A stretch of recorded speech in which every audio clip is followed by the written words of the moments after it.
The Call of the Wild by Jack London. Chapter 1. Into the Primitive. Old longing's nomadic leap, chafing a custom's chain, again from its brumal sleep wakens the ferine strain. Buck did not read the newspapers, or he would have known that trouble was brewing, not alone for himself, but for every tidewater dog, strong of muscle and with warm, long hair, from Puget Sound to San Diego. Because men, groping in the Arctic darkness, had found a yellow metal, and because steamship and transportation companies were booming the find, thousands of men were rushing into the Northland. These men wanted dogs, and the dogs they wanted were heavy dogs with strong muscles by which to toil and furry coats to protect them from the frost. Buck lived at a big house in the sun-kissed Santa Clara Valley. Judge Miller's place, it was called. It stood back from the road, half hidden among the trees, through which glimpses could be caught of the wide, cool veranda that ran around its four sides. The house was approached by gravel driveways which wound about through wide-spreading lawns and under the interlacing boughs of tall poplars. At the rear things were on even a more spacious scale than at the front.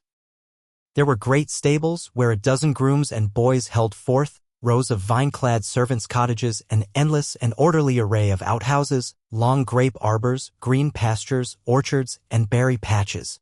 Then there was the pumping plant for the artesian well and the big cement tank where Judge Miller's boys took their morning plunge and kept cool in the hot afternoon. And over this great domain Buck ruled. Here he was born, and here he had lived the 4 years of his life. It was true there were other dogs. There could not but be other dogs on so vast a place, but they did not count. They came and went, resided in the populous kennels, or lived obscurely in the recesses of the house after the fashion of Toots, the Japanese pug, or Isabel, the Mexican hairless. Strange creatures that rarely put nose out of doors or set foot to ground. On the other hand, there were the fox terriers, a score of them at least, who yelped fearful promises at Toots and Isabel looking out of the windows at them and protected by a legion of housemaids armed with brooms and mops. But Buck was neither house dog nor kennel dog. The whole realm was his. He plunged into the swimming tank or went hunting with the judge's sons. He escorted Molly and Alice, the judge's daughters, on long twilight or early morning rambles. On wintry nights he lay at the judge's feet before the roaring library fire. He carried the judge's grandsons on his back, or rolled them in the grass and guarded their footsteps through wild adventures down to the fountain in the stable yard and even beyond, where the paddocks were and the berry patches. Among the terriers he stalked imperiously, and Toots and Isabel he utterly ignored, for he was king. King over all creeping, crawling, flying things of Judge Miller's place, humans included. His father, Elmo, a huge St. Bernard, had been the judge's inseparable companion, and Buck bid fair to follow in the way of his father. He was not so large, he weighed only 140 pounds, for his mother, Shep, had been a Scotch shepherd dog. Nevertheless, 140 pounds, to which was added the dignity that comes of good living and universal respect, enabled him to carry himself in right royal fashion. During the 4 years since his puppyhood he had lived the life of a sated aristocrat. He had a fine pride in himself, was even a trifle egotistical, as country gentlemen sometimes become because of their insular situation. But he had saved himself by not becoming a mere pampered house dog. Hunting and kindred outdoor delights had kept down the fat and hardened his muscles, and to him, as to the cold tubbing races, the love of water had been a tonic and a health preserver. And this was the manner of dog Buck was in the fall of 1897, when the Klondike strike dragged men from all the world into the frozen north. But Buck did not read the newspapers, and he did not know that Manuel, one of the gardener's helpers, was an undesirable acquaintance. Manuel had one besetting sin. He loved to play Chinese lottery. Also, in his gambling, he had one besetting weakness, faith in a system, and this made his damnation certain. For to play a system requires money, while the wages of a gardener's helper do not lap over the needs of a wife and numerous progeny. The judge was at a meeting of the Raisin Growers Association, and the boys were busy organizing an athletic club on the memorable night of Manuel's treachery. No one saw him and Buck go off through the orchard on what Buck imagined was merely a stroll. And with the exception of a solitary man, no one saw them arrive at the little flag station known as College Park. This man talked with Manuel, and money chinked between them. "You might wrap up the goods before you deliver, the stranger said gruffly, and Manuel doubled a piece of stout rope around Buck's neck under the collar. "Twist it and you'll choke, plenty," said Manuel, and the stranger grunted a ready affirmative. Buck had accepted the rope with quiet dignity. To be sure, it was an unwanted performance, but he had learned to trust in men he knew and to give them credit for a wisdom that outreached his own. But when the ends of the rope were placed in the stranger's hands, he growled menacingly. He had merely intimated his displeasure, in his pride believing that to intimate was to command. But to his surprise the rope tightened around his neck, shutting off his breath. In quick rage he sprang at the man, who met him halfway, grappled him close by the throat, and with a deft twist threw him over on his back. Then the rope tightened mercilessly while Buck struggled in a fury, his tongue lolling out of his mouth and his great chest panting futilely. Never in all his life had he been so vilely treated, and never in all his life had he been so angry. But his strength ebbed, his eyes glazed, and he knew nothing when the train was flagged and the two men threw him into the baggage car. The next he knew, he was dimly aware that his tongue was hurting and that he was being jolted along in some kind of a conveyance. The hoarse shriek of a locomotive whistling a crossing told him where he was. He had traveled too often with the judge not to know the sensation of riding in a baggage car. He opened his eyes, and into them came the unbridled anger of a kidnapped king. The man sprang for his throat, but Buck was too quick for him. His jaws closed on the hand, nor did they relax till his senses were choked out of him once more. "Yep, has fits," the man said, hiding his mangled hand from the bagged man who had been attracted by the sounds of struggle. "I'm talking him up for the boss to Frisco. A crackdog doctor there thinks that he can cure him." Concerning that night's ride, the man spoke most eloquently for himself, in a little shed back of a saloon on the San Francisco waterfront. "All I get is 50 for it," he grumbled. "And I wouldn't do it over for 1,000 cold cash." His hand was wrapped in a bloody handkerchief, and the right trouser leg was ripped from knee to ankle. "How much did the other mug get?" the saloon keeper demanded. "100, was the reply. "Wouldn't take a so less, so help me." "That makes 150, the saloon keeper calculated, "and he's worth it or I'm a squarehead." The kidnapper undid the bloody wrappings and looked at his lacerated hand. "If I don't get the hydrophobia, it'll be because you was born to hang," laughed the saloon keeper. "Here, lend me a hand before you pull your freight," he added. Dazed, suffering intolerable pain from throat and tongue, with the life half throttled out of him, Buck attempted to face his tormentors. But he was thrown down and choked repeatedly till they succeeded in filing the heavy brass collar from off his neck. Then the rope was removed and he was flung into a cage-like crate. There he lay for the remainder of the weary night, nursing his wrath and wounded pride. He could not understand what it all meant. What did they want with him, these strange men? Why were they keeping him pent up in this narrow crate? He did not know why, but he felt oppressed by the vague sense of impending calamity. Several times during the night he sprang to his feet when the shed door rattled open, expecting to see the judge, or the boys at least. But each time it was the bulging face of the saloon keeper that peered in at him by the sickly light of a tallow candle. And each time the joyful bark that trembled in Buck's throat was twisted into a savage growl. But the saloon keeper let him alone, and in the morning 4 men entered and picked up the crate. More tormentors, Buck decided, for they were evil-looking creatures, ragged and unkempt, and he stormed and raged at them through the bars. They only laughed and poked sticks at him, which he promptly assailed with his teeth till he realized that that was what they wanted. Whereupon he lay down sullenly and allowed the crate to be lifted into a wagon. Then he and the crate in which he was imprisoned began a passage through many hands. Clerks in the express office took charge of him. He was carted about in another wagon. A truck carried him with an assortment of boxes and parcels upon a ferry steamer. He was trucked off the steamer into a great railway depot. And finally he was deposited in an express car. For 2 days and nights this express car was dragged along at the tail of shrieking locomotives. And for 2 days and nights Buck neither ate nor drank. In his anger he had met the first advances of the express messengers with growls, and they had retaliated by teasing him. When he flung himself against the bars, quivering and frothing, they laughed at him and taunted him. They growled and barked like detestable dogs, mewed, and flapped their arms and crowed. It was all very silly, he knew, but therefore the more outrage to his dignity, and his anger waxed and waxed. He did not mind the hunger so much, but the lack of water caused him severe suffering and fanned his wrath to fever pitch. For that matter, high-strung and finely sensitive, the ill treatment had flung him into a fever which was fed by the inflammation of his parched and swollen throat and tongue. He was glad for one thing: the rope was off his neck. That had given them an unfair advantage, but now that it was off, he would show them. They would never get another rope around his neck. Upon that he was resolved. For 2 days and nights he neither ate nor drank, and during those 2 days and nights of torment he accumulated a fund of wrath that boded ill for whoever first fell foul of him. His eyes turned bloodshot, and he was metamorphosed into a raging fiend. So changed was he that the judge himself would not have recognized him, and the express messengers breathed with relief when they bundled him off the train at Seattle. For men gingerly carried the crate from the wagon into a small, high-walled backyard. A stout man, with a red sweater that sagged generously at the neck, came out and signed the book for the driver. That was the man, Buck divined, the next tormentor, and he hurled himself savagely against the bars. The man smiled grimly and brought a hatchet and a club. "You ain't going to take him out now?" the driver asked. "Sure," the man replied, driving the hatchet into the crate for a pry.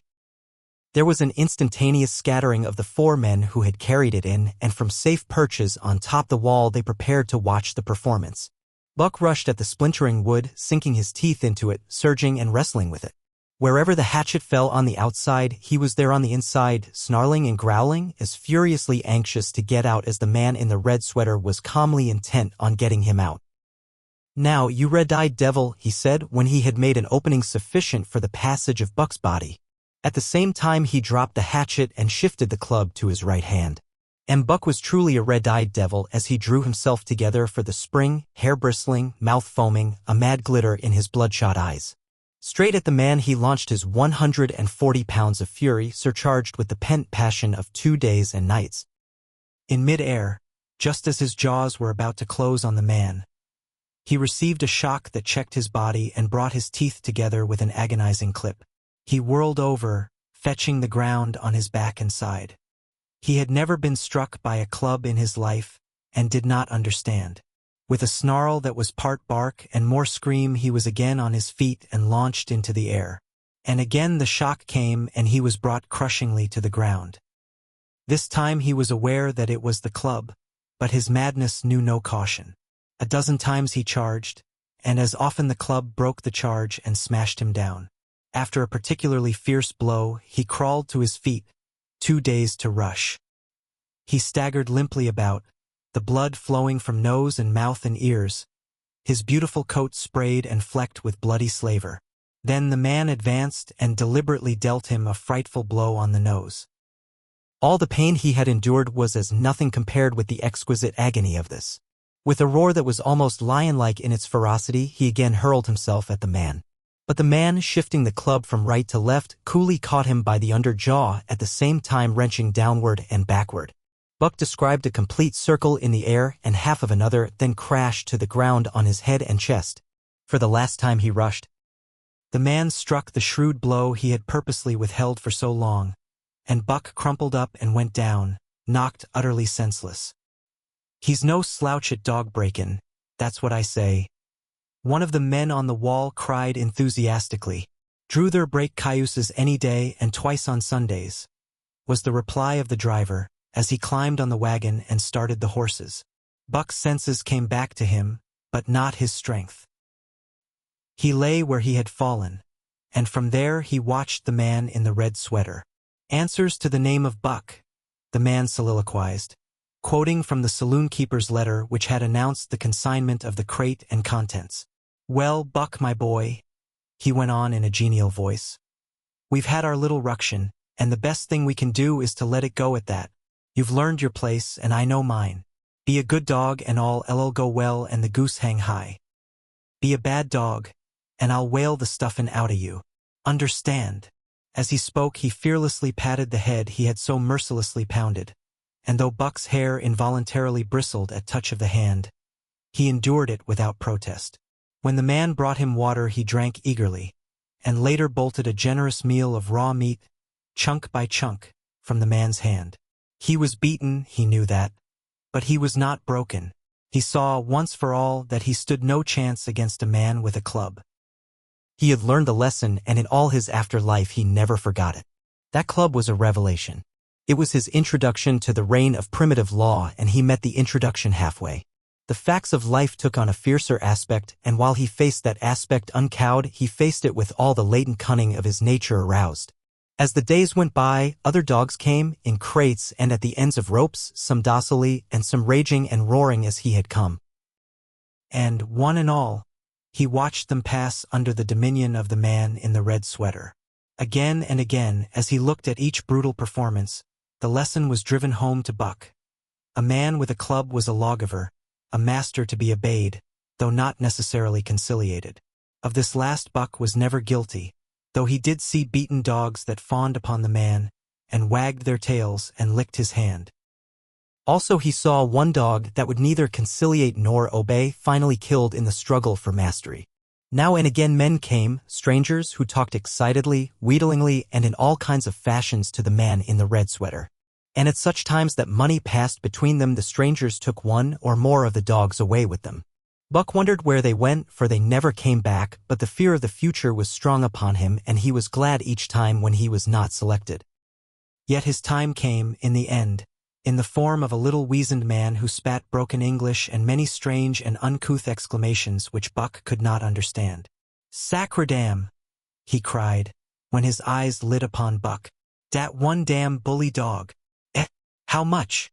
300 and a present at that, was the prompt reply of the man in the red sweater. "And seem it's government money.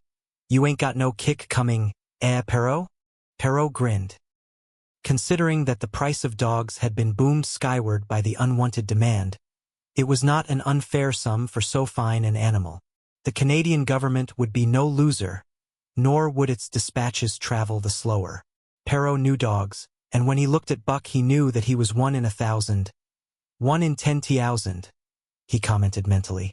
Buck saw money pass between them, and was not surprised when Curly, a good-natured Newfoundland, and he were led away by the little weazened man. That was the last he saw of the man in the red sweater, and as Curly and he looked at receding Seattle from the deck of the _narwhal_, it was the last he saw of the warm Southland. Curly and he were taken below by Perrault and turned over to a black-faced giant called Francois. Perrault was a French-Canadian and swarthy, but Francois was a French-Canadian half-breed and twice as swarthy. They were a new kind of men to Buck, of which he was destined to see many more. And while he developed no affection for them, he none the less grew honestly to respect them. He speedily learned that Perrault and Francois were fair men, calm and impartial in administering justice, and too wise in the way of dogs to be fooled by dogs. In the tweendecks of the _narwhal_, Buck and Curly joined 2 other dogs. One of them was a big, snow-white fellow from Spitzbergen who had been brought away by a whaling captain and who had later accompanied a geological survey into the Barrens. He was friendly in a treacherous sort of way, smiling into one's face the while he meditated some underhand trick, as, for instance, when he stole from Buck's food at the first meal. As Buck sprang to punish him, the lash of Francois's whip sang through the air, reaching the culprit first. And nothing remained to Buck but to recover the bone. That was fair of Francois, he decided, and the half-breed began his rise in Buck's estimation. The other dog made no advances, nor received any. Also, he did not attempt to steal from the newcomers. He was a gloomy, morose fellow, and he showed Curly plainly that all he desired was to be left alone, and further, that there would be trouble if he were not left alone. Dave he was called, and he ate and slept or yawned between times, and took interest in nothing. Not even when the narwhal crossed Queen Charlotte Sound and rolled and pitched and bucked like a thing possessed. When Buck and Curly grew excited, half wild with fear, he raised his head as though annoyed, favored them with an incurious glance, yawned, and went to sleep again.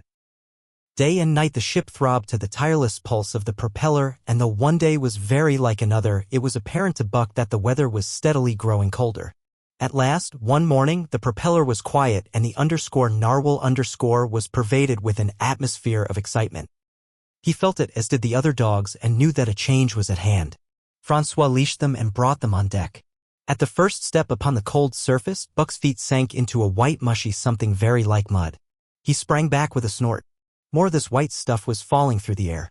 He shook himself, but more of it fell upon him. He sniffed it curiously, then licked some up on his tongue. It bit like fire, and the next instant was gone. This puzzled him. He tried it again with the same result. The onlookers laughed uproariously, and he felt ashamed, he knew not why, for it was his first snow. Chapter 2. The law of club and fong.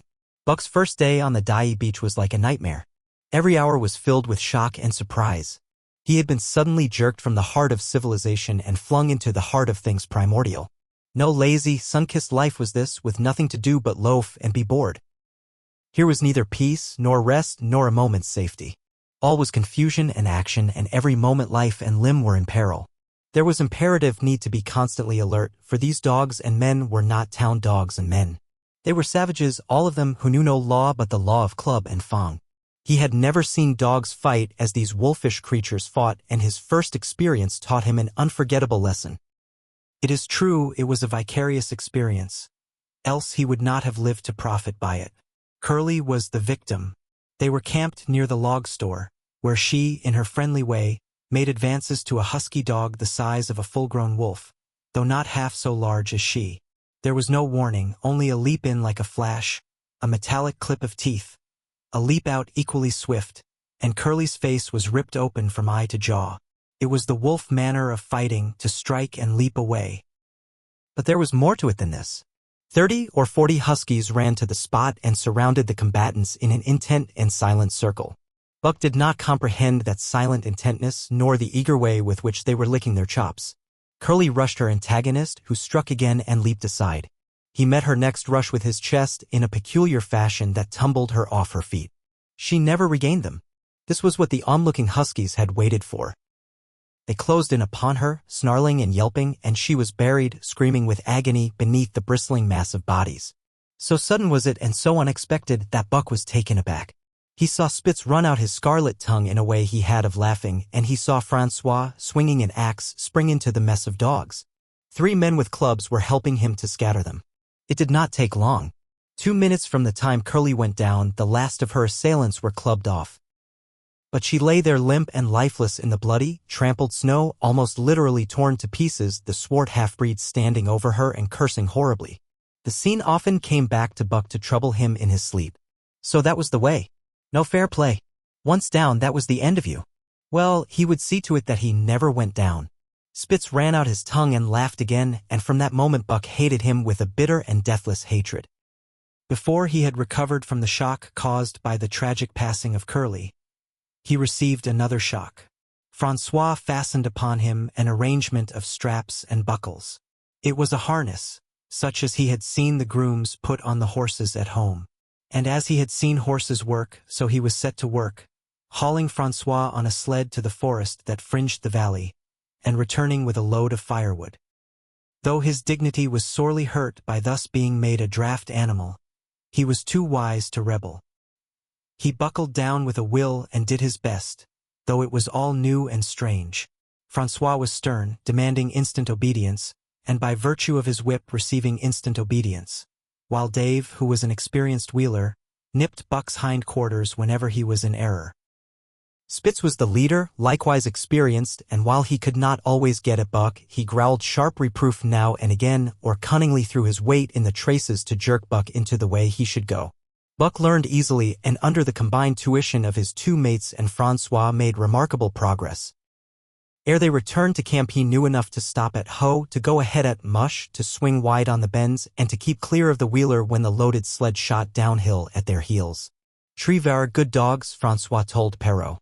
"Dat Buck, him pull like hell. I teach him quick as enet ing." By afternoon, Perrault, who was in a hurry to be on the trail with his dispatches, returned with 2 more dogs. Bill Lee and Joe, he called them, 2 brothers and true huskies both. Sons of the one mother though they were as different as day and night. Billy's one fault was his excessive good nature, while Joe was the very opposite, sour and introspective, with a perpetual snarl and a malignant eye.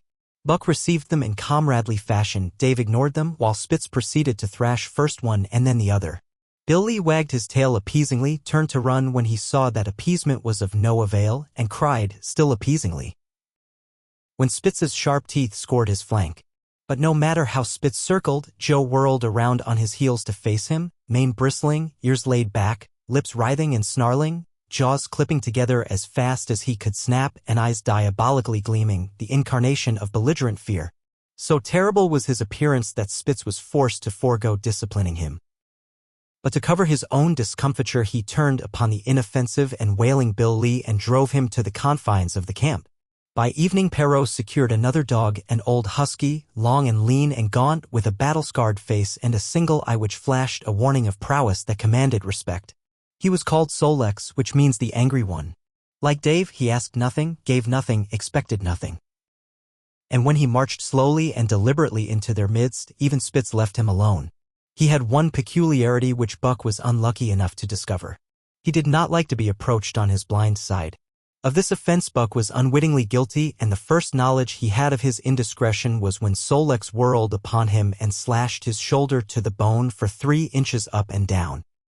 Forever after Buck avoided his blind side, and to the last of their comradeship had no more trouble.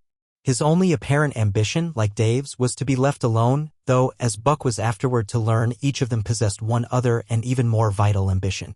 That night Buck faced the great problem of sleeping. The tent, illumined by a candle, glowed warmly in the midst of the white plain. And when he, as a matter of course, entered it, both Perrault and François bombarded him with curses and cooking utensils till he recovered from his consternation and fled ignominiously into the outer cold. A chill wind was blowing that nipped him sharply and bit with a special venom into his wounded shoulder. He lay down on the snow and attempted to sleep, but the frost soon drove him shivering to his feet. Miserable and disconsolate, he wandered about among the many tents, only to find that one place was as cold as another. Here and there savage dogs rushed upon him, but he bristled his neck hair and snarled, for he was learning fast, and they let him go his way unmolested. Finally an idea came to him. He would return and see how his own teammates were making out. To his astonishment, they had disappeared. Again he wandered about through the great camp, looking for them, and again he returned. Were they in the tent? No, that could not be, else he would not have been driven out. Then where could they possibly be? With drooping tail and shivering body, very forlorn indeed, he aimlessly circled the tent. Suddenly the snow gave way beneath his forelegs and he sank down. Something wriggled under his feet. He sprang back, bristling and snarling, fearful of the unseen and unknown. But a friendly little yelp reassured him, and he went back to investigate. A whiff of warm air ascended to his nostrils, and there, curled up under the snow in a snug ball, lay Billy. He whined placatingly, squirmed and wriggled to show his good will and intentions, and even ventured, as a bribe for peace, to lick Buck's face with his warm, wet tongue. Another lesson. So that was the way they did it, eh? Buck confidently selected a spot and with much fuss and waste effort proceeded to dig a hole for himself. In a trice the heat from his body filled the confined space and he was asleep. The day had been long and arduous, and he slept soundly and comfortably, though he growled and barked and wrestled with bad dreams. Nor did he open his eyes till roused by the noises of the waking camp. At first he did not know where he was. It had snowed during the night and he was completely buried. The snow walls pressed him on every side, and a great surge of fear swept through him. The fear of the wild thing for the trap. It was a token that he was harking back through his own life to the lives of his forebears, for he was a civilized dog, an unduly civilized dog, and of his own experience knew no trap and so could not of himself fear it. The muscles of his whole body contracted spasmodically and instinctively, the hair on his neck and shoulders stood on end, and with a ferocious snarl he bounded straight up into the blinding day, the snow flying about him in a flashing cloud. Ere he landed on his feet, he saw the white camp spread out before him and knew where he was and remembered all that had passed from the time he went for a stroll with Manuel to the hole he had dug for himself the night before. A shout from François hailed his appearance. "What I say?" the dog driver cried to Perrault. "Dat Buck for sure learn queek is en it ing." Perrault nodded gravely. As courier for the Canadian government bearing important dispatches, he was anxious to secure the best dogs, and he was particularly gladdened by the possession of Buck. 3 more huskies were added to the team inside an hour, making a total of 9, and before another quarter of an hour had passed they were in harness and swinging up the trail toward the Dye Cannon. Buck was glad to be gone, and though the work was hard he found he did not particularly despise it. He was surprised at the eagerness which animated the whole team and which was communicated to him, but still more surprising was the change wrought in Dave and Solex. They were new dogs, utterly transformed by the harness. All passiveness and unconcern had dropped from them. They were alert and active, anxious that the work should go well, and fiercely irritable with whatever, by delay or confusion, retarded that work. The The toil of the traces seemed the supreme expression of their being and all that they lived for and the only thing in which they took delight. Dave was wheeler or sled dog, pulling in front of him was Buck, then came Sol-Lex. The rest of the team was strung out ahead, single file, to the leader, which position was filled by Spitz. Buck had been purposely placed between Dave and Sol-Lex so that he might receive instruction. Apt scholar that he was, they were equally apt teachers, never allowing him to linger long in error and enforcing their teaching with their sharp teeth. Dave was fair and very wise. He never nipped Buck without cause, and he never failed to nip him when he stood in need of it. As Francois's whip backed him up, Buck found it to be cheaper to mend his ways than to retaliate. Once, during a brief halt when he got tangled in the traces and delayed the start, both Dave and Sol-Lex flew at him and administered a sound trouncing. The resulting tangle was even worse, but Buck took good care to keep the traces clear thereafter, and ere the day was done, so well had he mastered his work, his mates about ceased nagging him. Francois's whip snapped less frequently, and Perrault even honored Buck by lifting up his feet and carefully examining them. It was a hard day's run, up the cannon, through sheep camp, past the scales and the timber line, across glaciers and snowdrifts hundreds of feet deep and over the great Chilkoot Divide, which stands between the salt water and the fresh and guards forbiddingly the sad and lonely north. They made good time down the chain of lakes which fills the craters of extinct volcanoes, and late that night pulled into the huge camp at the head of Lake Bennett, where thousands of gold seekers were building boats against the breakup of the ice in the spring. Buck made his hole in the snow and slept the sleep of the exhausted just, but all too early was routed out in the cold darkness and harnessed with his mates to the sled. That day they made 40 miles, the trail being packed. But the next day, and for many days to follow, they broke their own trail, worked harder, and made poorer time. As a rule, Perrault traveled ahead of the team, packing the snow with webbed shoes to make it easier for them. Francois, guiding the sled at the G-pole, sometimes exchanged places with him, but not often. Perrault was in a hurry, and he prided himself on his knowledge of ice, which knowledge was indispensable, for the fall ice was very thin, and where there was swift water there was no ice at all. Day after day, for days unending, Buck toiled in the traces. Always, they broke camp in the dark, and the first gray of dawn found them hitting the trail with fresh miles reeled off behind them. And always they pitched camp after dark, eating their bit of fish and crawling to sleep into the snow. Buck was ravenous. The pound and a half of sun-dried salmon, which was his ration for each day, seemed to go nowhere. He never had enough, and suffered from perpetual hunger pangs. Yet the other dogs, because they weighed less and were born to the life, received a pound only of the fish and managed to keep in good condition. He swiftly lost the fastidiousness which had characterized his old life. A dainty eater, he found that his mates, finishing first, robbed him of his unfinished ration. There was no defending it. While he was fighting off 2 or 3, it was disappearing down the throats of the others. To remedy this, he ate as fast as they, and so greatly did hunger compel him, he was not above taking what did not belong to him. He watched and learned. When he saw Pike, one of the new dogs, a clever malingerer and thief, slyly steal a slice of bacon when Perrault's back was turned, he duplicated the performance the following day, getting away with the whole chunk. A great uproar was raised, but he was unsuspected, while Dub, an awkward blunderer who was always getting caught, was punished for Buck's misdeed. This first theft marked Buck as fit to survive in the hostile Northland environment. It marked his adaptability, his capacity to adjust himself to changing conditions, the lack of which would have meant swift and terrible death. It marked, further, the decay or going to pieces of his moral nature, a vain thing and a handicap in the ruthless struggle for existence. It was all well enough in the Southland, under the law of love and fellowship, to respect private property and personal feelings. But in the Northland, under the law of club and fong, whoso took such things into account was a fool, and in so far as he observed them he would fail to prosper. Not that Buck reasoned it out. He was fit, that was all, and unconsciously he accommodated himself to the new mode of life. All his days, no matter what the odds, he had never run from a fight. But the club of the man in the red sweater had beaten into him a more fundamental and primitive code. Civilized, he could have died for a moral consideration, say the defense of Judge Miller's riding whip. But the completeness of his decivilization was now evidenced by his ability to flee from the defense of a moral consideration and so save his hide. He did not steal for joy of it, but because of the clamor of his stomach. He did not rob openly but stole secretly and cunningly out of respect for Club and Fong. In short, the things he did were done because it was easier to do them than not to do them. His development or retrogression was rapid. His muscles became hard as iron and he grew callous to all ordinary pain. He achieved an internal as well as external economy. He could eat anything, no matter how loathsome or indigestible, and once eaten, the juices of his stomach extracted the last least particle of nutriment and his blood carried it to the farthest reaches of his body, building it into the toughest and stoutest of tissues. Sight and scent became remarkably keen, while his hearing developed such acuteness that in his sleep, he heard the faintest sound and knew whether it heralded peace or peril.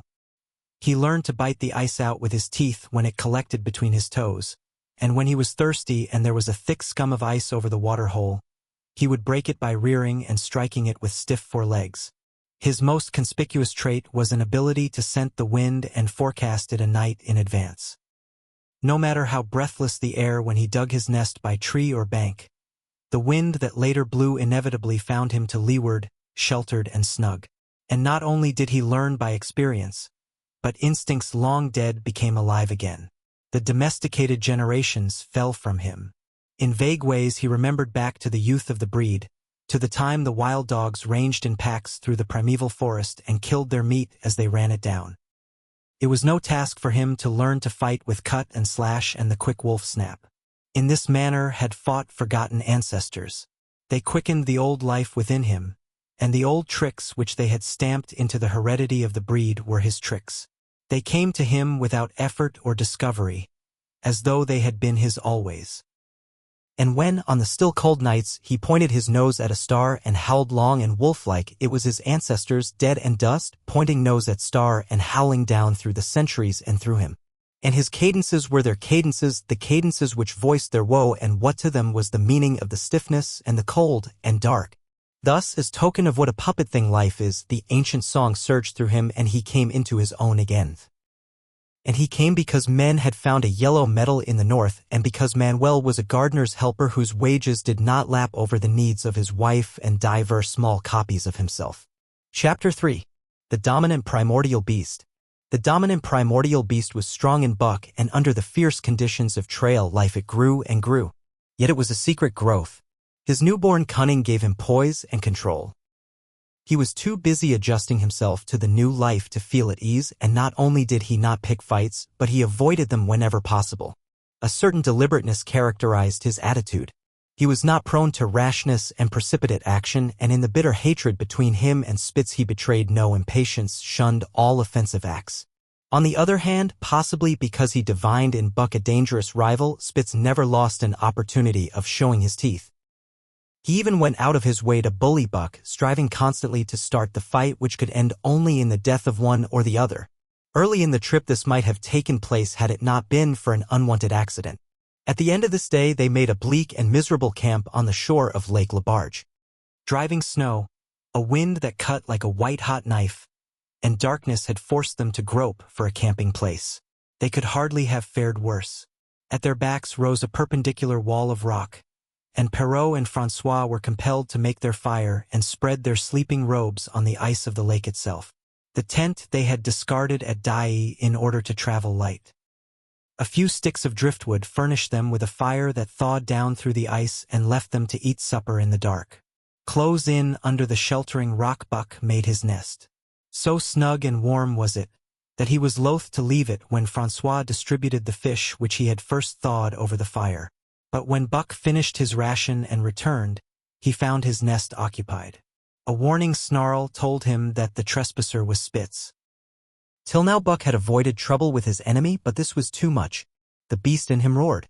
He sprang upon Spitz with a fury which surprised them both, and Spitz particularly, for his whole experience with Buck had gone to teach him that his rival was an unusually timid dog who managed to hold his own only because of his great weight and size.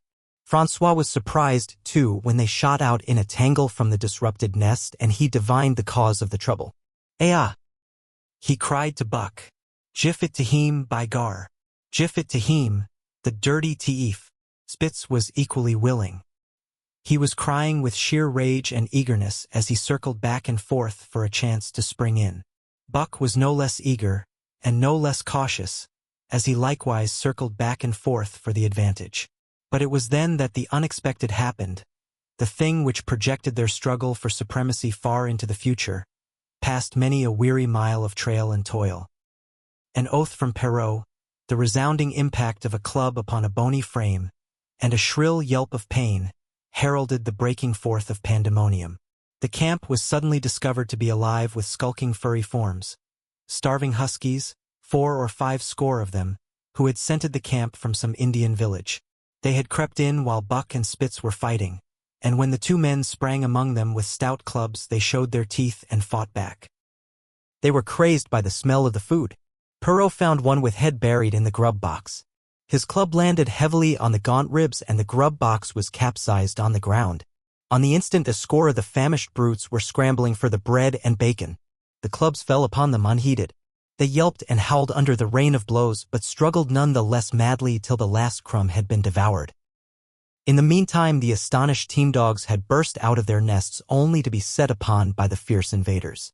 Never had Buck seen such dogs. It seemed as though their bones would burst through their skins. They were mere skeletons, draped loosely in draggled hides, with blazing eyes and slavered fangs. But the hunger madness made them terrifying, irresistible. There was no opposing them. The team dogs were swept back against the cliff at the first onset. Buck was beset by 3 huskies, and in a trice his head and shoulders were ripped and slashed. The din was frightful. Billy was crying as usual. Dave and Solex, dripping blood from a score of wounds, were fighting bravely side by side. Joe was snapping like a demon.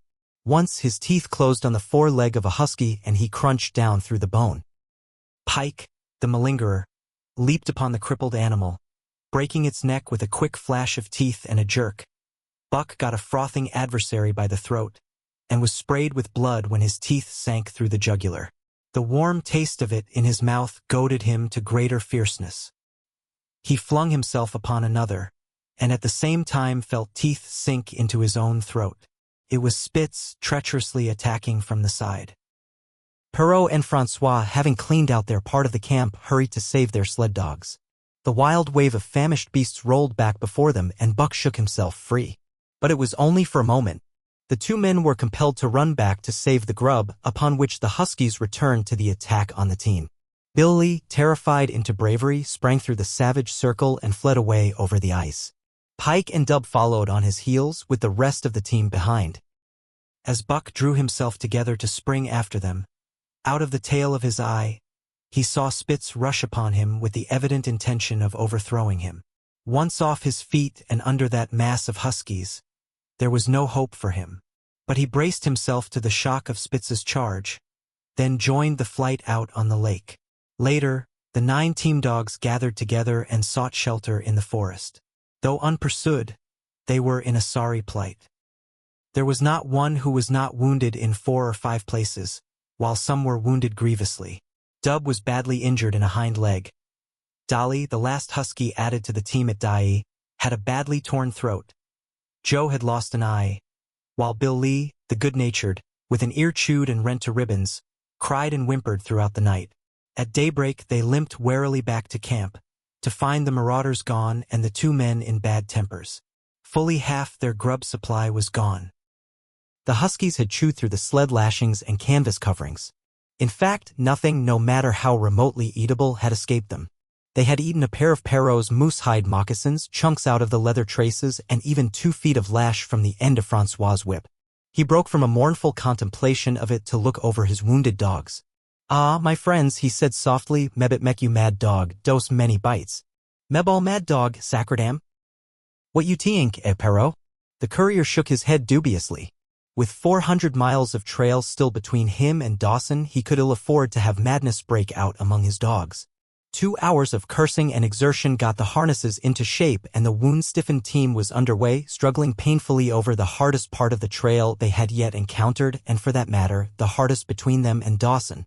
The 30-mile river was wide open. Its wild water defied the frost, and it was in the eddies only and in the quiet places that the ice held at all. 6 days of exhausting toil were required to cover those 30 terrible miles. And terrible they were, for every foot of them was accomplished at the risk of life to dog and man. A dozen times Perrault, nosing the way, broke through the ice bridges, being saved by the long pole he carried, which he so held that it fell each time across the hole made by his body. But a cold snap was on, the thermometer registering 50 below zero, and each time he broke through he was compelled for very life to build a fire and dry his garments. Nothing daunted him. It was because nothing daunted him that he had been chosen for government courier. He took all manner of risks, resolutely thrusting his little weazened face into the frost and struggling on from dim dawn to dark. He skirted the frowning shores on rim ice that bent and crackled underfoot and upon which they dared not halt. Once the sled broke through with Dave and Buck, and they were half frozen and all but drowned by the time they were dragged out. The usual fire was necessary to save them. They were coated solidly with ice, and the two men kept them on the run around the fire, sweating and thawing so close that they were singed by the flames. At another time Spitz went through, dragging the whole team after him up to Buck, who strained backward with all his strength, his forepaws on the slippery edge and the ice quivering and snapping all around. But behind him was Dave, likewise straining backward, and behind the sled was Francois, pulling till his tendons cracked. Again, the rim ice broke away before and behind, and there was no escape except up the cliff. Perrault scaled it by a miracle, while Francois prayed for just that miracle. And with every thong and sled lashing and the last bit of harness rove into a long rope, the dogs were hoisted, one by one, to the cliff crest. Francois came up last, after the sled and load. Then came the search for a place to descend, which descent was ultimately made by the aid of the rope, and night found them back on the river with a quarter of a mile to the day's credit. By the time they made the Hootalinqua and Good Ice, Buck was played out. The rest of the dogs were in like condition. But Perrault, to make up lost time, pushed them late and early. The first day they covered 35 miles to the Big Salmon. The next day 35 more to the Little Salmon. The third day 40 miles, which brought them well up toward the Five Fingers. Buck's feet were not so compact and hard as the feet of the Huskies. His had softened during the many generations since the day his last wild ancestor was tamed by a cave dweller or riverman. All day long he limped in agony, and camp once made, lay down like a dead dog. Hungry as he was, he would not move to receive his ration of fish, which Francois had to bring to him. Also, the dog driver rubbed Buck's feet for half an hour each night after supper and sacrificed the tops of his own moccasins to make 4 moccasins for Buck. This was a great relief, and Buck caused even the weazened face of Perrault to twist itself into a grin one morning when Francois forgot the moccasins and Buck lay on his back, his 4 feet waving appealingly in the air, and refused to budge without them. Later his feet grew hard to the trail, and the worn-out footgear was thrown away. At the Pelly one morning, as they were harnessing up, Dolly, who had never been conspicuous for anything, went suddenly mad. She announced her condition by a long, heartbreaking wolf howl that sent every dog bristling with fear, then sprang straight for Buck. He had never seen a dog go mad, nor did he have any reason to fear madness, yet he knew that here was horror and fled away from it in a panic. Straight away he raced, with Dolly panting and frothing, one leap behind, nor could she gain on him, so great was his terror, nor could he leave her, so great was her madness. He plunged through the wooded breast of the island, flew down to the lower end, crossed a back channel filled with rough ice to another island, gained a third island, curved back to the main river, and in desperation started to cross it. And all the time, though he did not look, he could hear her snarling just one leap behind. Francois called to him a quarter of a mile away, and he doubled back, still one leap ahead, gasping painfully for air and putting all his faith in that Francois would save him. The dog driver held the axe poised in his hand, and as Buck shot past him the axe crashed down upon Mad Dolly's head. Buck staggered over against the sled, exhausted, sobbing for breath, helpless. This was Spitz's opportunity. He sprang upon Buck, and twice his teeth sank into his unresisting foe and ripped and tore the flesh to the bone. Then Francois's lash descended, and Buck had the satisfaction of watching Spitz receive the worst whipping as yet administered to any of the teams. "One devil, dat Spitz," remarked Perrault. "Some damn day heem kill dat Buck." "Dat Buck 2 devils," was Francois's rejoinder. "All de tam I watch dat Buck I know for sure. Listen. Some damn fine day heem get mad lak hell and den heem chew dat Spitz all up and spit heem out on de snow. Sure. I know." From then on it was war between them. Spitz, as lead dog and acknowledged master of the team, felt his supremacy threatened by this strange Southland dog. And strange Buck was to him, for of the many Southland dogs he had known, not one had shown up worthily in camp and on trail. They were all too soft, dying under the toil, the frost, and starvation. Buck was the exception. He alone endured and prospered, matching the husky in strength, savagery, and cunning. Then he was a masterful dog, and what made him dangerous was the fact that the club of the man in the red sweater had knocked all blind pluck and rashness out of his desire for mastery. He was preeminently cunning and could bide his time with a patience that was nothing less than primitive. It was inevitable that the clash for leadership should come. Buck wanted it.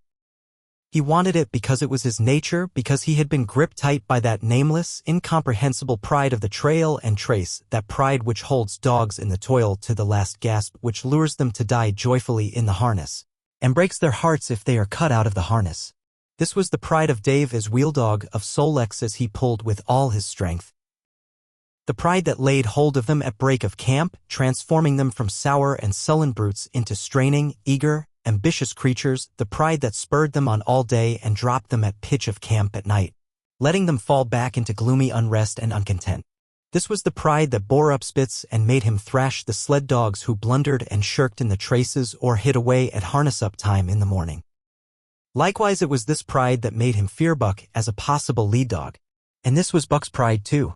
He openly threatened the other's leadership. He came between him and the shirks he should have punished.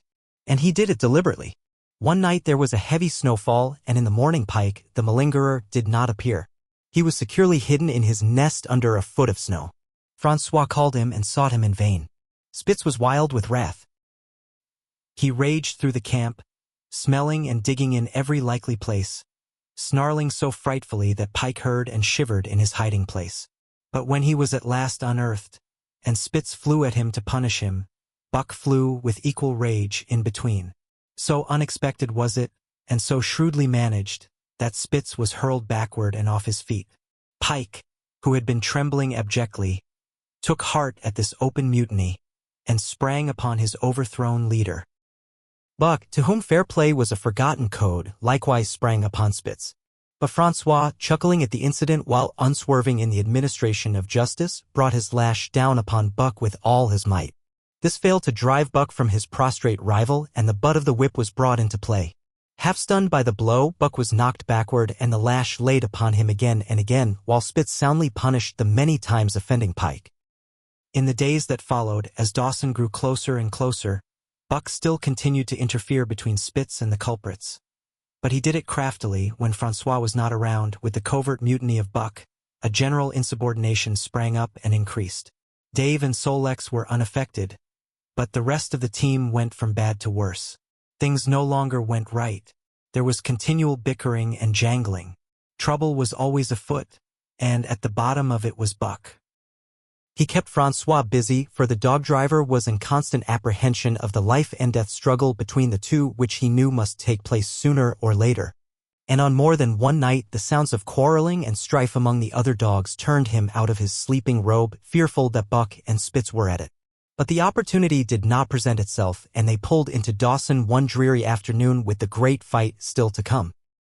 Here were many men and countless dogs, and Buck found them all at work. It seemed the ordained order of things that dogs should work. All day they swung up and down the main street in long teams, and in the night their jingling bells still went by. They hauled cabin logs and firewood, freighted up to the mines, and did all manner of work that horses did in the Santa Clara Valley. Here and there Buck met Southland dogs, but in the main they were the wild wolf husky breed. Every night, regularly, at 9, at 12, at 3, they lifted a nocturnal song, a weird and eerie chant, in which it was Buck's delight to join. With the aurora borealis flaming coldly overhead, or the stars leaping in the frost dance, and the land numb and frozen under its pall of snow, this song of the huskies might have been the defiance of life, only it was pitched in minor key, with long-drawn wailings and half-sobs, and was more the pleading of life, the articulate travail of existence. It was an old song, old as the breed itself, one of the first songs of the younger world in a day when songs were sad. It was invested with the woe of unnumbered generations. This plaint by which Buck was so strangely stirred. When he moaned and sobbed, it was with the pain of living that was of old the pain of his wild fathers, and the fear and mystery of the cold and dark that was to them fear and mystery, and that he should be stirred by it marked the completeness with which he harked back through the ages of fire and roof to the raw beginnings of life in the howling ages. 7 days from the time they pulled into Dawson, they dropped down the steep bank by the barracks to the Yukon Trail and pulled for Dyea and salt water. Perot was carrying dispatches, if anything more urgent than those he had brought in. Also, the travel pride had gripped him, and he purposed to make the record trip of the year. Several things favored him in this. The week's rest had recuperated the dogs and put them in thorough trim. The trail they had broken into the country was packed hard by later journeyers. And further, the police had arranged in 2 or 3 places deposits of grub for dog and man, and he was traveling light. They made 60-mile, which is a 50-mile run, on the first day, and the second day saw them booming up the Yukon well on their way to Pelly. But such splendid running was achieved not without great trouble and vexation on the part of Francois. The insidious revolt led by Buck had destroyed the solidarity of the team. It no longer was as one dog leaping in the traces. The encouragement Buck gave the rebels led them into all kinds of petty misdemeanors. No more was Spitz a leader greatly to be feared. The old awe departed, and they grew equal to challenging his authority. Pike robbed him of half a fish one night, and gulped it down under the protection of Buck. Another night Dub and Joe fought Spitz and made him forego the punishment they deserved. And even Billy, the good-natured, was less good-natured and whined not half so placatingly as in former days. Buck never came near Spitz without snarling and bristling menacingly. In fact, his conduct approached that of a bully, and he was given to swaggering up and down before Spitz's very nose. The breaking down of discipline likewise affected the dogs in their relations with one another. They quarreled and bickered more than ever among themselves, till at times the camp was a howling bedlam. Dave and Solex alone were unaltered, though they were made irritable by the unending squabbling. Francois swore strange barbarous oaths and stamped the snow in futile rage and tore his hair. His lash was always singing among the dogs, but it was of small avail. Directly his back was turned they were at it again. He backed up Spitz with his whip, while Buck backed up the remainder of the team. Francois knew he was behind all the trouble, and Buck knew he knew. But Buck was too clever ever again to be caught red-handed. He worked faithfully in the harness, for the toil had become a delight to him. Yet it was a greater delight slyly to precipitate a fight amongst his mates and tangle the traces. At the mouth of the Tahkeena, one night after supper, Dub turned up a snowshoe rabbit, blundered it, and missed. In a second the whole team was in full cry. 100 yards away was a camp of the Northwest Police, with 50 dogs, huskies all, who joined the chase. The rabbit sped down the river, turned off into a small creek, up the frozen bed of which it held steadily. It ran lightly on the surface of the snow while the dogs plowed through by main strength. Buck led the pack, 60 strong, around bend after bend, but he could not gain. He lay down low to the race, whining eagerly, his splendid body flashing forward, leap by leap, in the wan white moonlight. And leap by leap, like some pale frost wraith, the snowshoe rabbit flashed on ahead. All that stirring of old instincts which at stated periods drives men out from the sounding cities to forest and plain to kill things by chemically propelled leaden pellets. The blood lust, the joy to kill. All this was Buck's, only it was infinitely more intimate.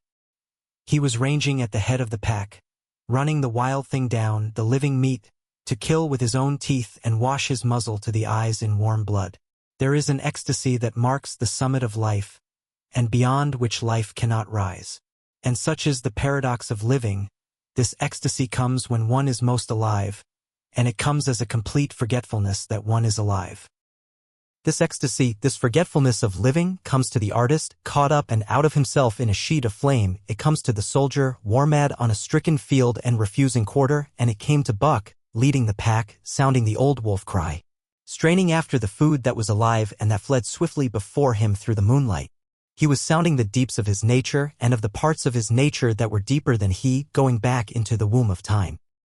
He was mastered by the sheer surging of life, the tidal wave of being, the perfect joy of each separate muscle, joint, and sinew, in that it was everything that was not death, that it was aglow and rampant, expressing itself in movement, flying exultantly under the stars and over the face of dead matter that did not move. But Spitz, cold and calculating even in his supreme moods, left the pack and cut across a narrow neck of land where the creek made a long bend around. Buck did not know of this, and as he rounded the bend, the frost wraith of a rabbit still flitting before him, he saw another and larger frost wraith leap from the overhanging bank into the immediate path of the rabbit. It was Spitz. The rabbit could not turn, and as the white teeth broke its back in mid-air, it shrieked as loudly as a stricken man may shriek. At sound of this, the cry of life plunging down from life's apex in the grip of death, the full pack at Buck's heels raised a hell's chorus of delight. Buck did not cry out. He did not check himself, but drove in upon Spitz, shoulder to shoulder, so hard that he missed the throat. They rolled over and over in the powdery snow. Spitz gained his feet almost as though he had not been overthrown, slashing Buck down the shoulder and leaping clear. Twice his teeth clipped together like the steel jaws of a trap as he backed away for better footing with lean and lifting lips that writhed and snarled. In a flash, Buck knew it. The time had come. It was to the death. As they circled about, snarling, ears laid back, keenly watchful for the advantage, the scene came to Buck with a sense of familiarity. He seemed to remember it all, the whitewoods and earth and moonlight and the thrill of battle. Over the whiteness and silence brooded a ghostly calm. There was not the faintest whisper of air. Nothing moved. Not a leaf quivered. The visible breaths of the dogs rising slowly and lingering in the frosty air. They had made short work of the snowshoe rabbit. These dogs that were ill-tamed wolves, and they were now drawn up in an expectant circle. They, too, were silent, their eyes only gleaming and their breaths drifting slowly upward. To Buck it was nothing new or strange, this scene of old time. It was as though it had always been the wanted way of things. Spitz was a practiced fighter. From Spitsbergen through the Arctic and across Canada and the Barrens, he had held his own with all manner of dogs and achieved to mastery over them. Bitter rage was his, but never blind rage.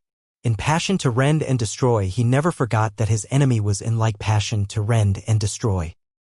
He never rushed till he was prepared to receive a rush. Never attacked till he had first defended that attack. In vain Buck strove to sink his teeth in the neck of the big white dog. Wherever his fangs struck for the softer flesh, they were countered by the fangs of Spitz. Fang clashed fang, and lips were cut and bleeding, but Buck could not penetrate his enemy's guard. Then he warmed up and enveloped Spitz in a whirlwind of rushes. Time and time again he tried for the snow-white throat, where life bubbled near to the surface, and each time and every time Spitz slashed him and got away. Then Buck took to rushing as though for the throat, when, suddenly drawing back his head and curving in from the side, he would drive his shoulder at the shoulder of Spitz, as a ram by which to overthrow him.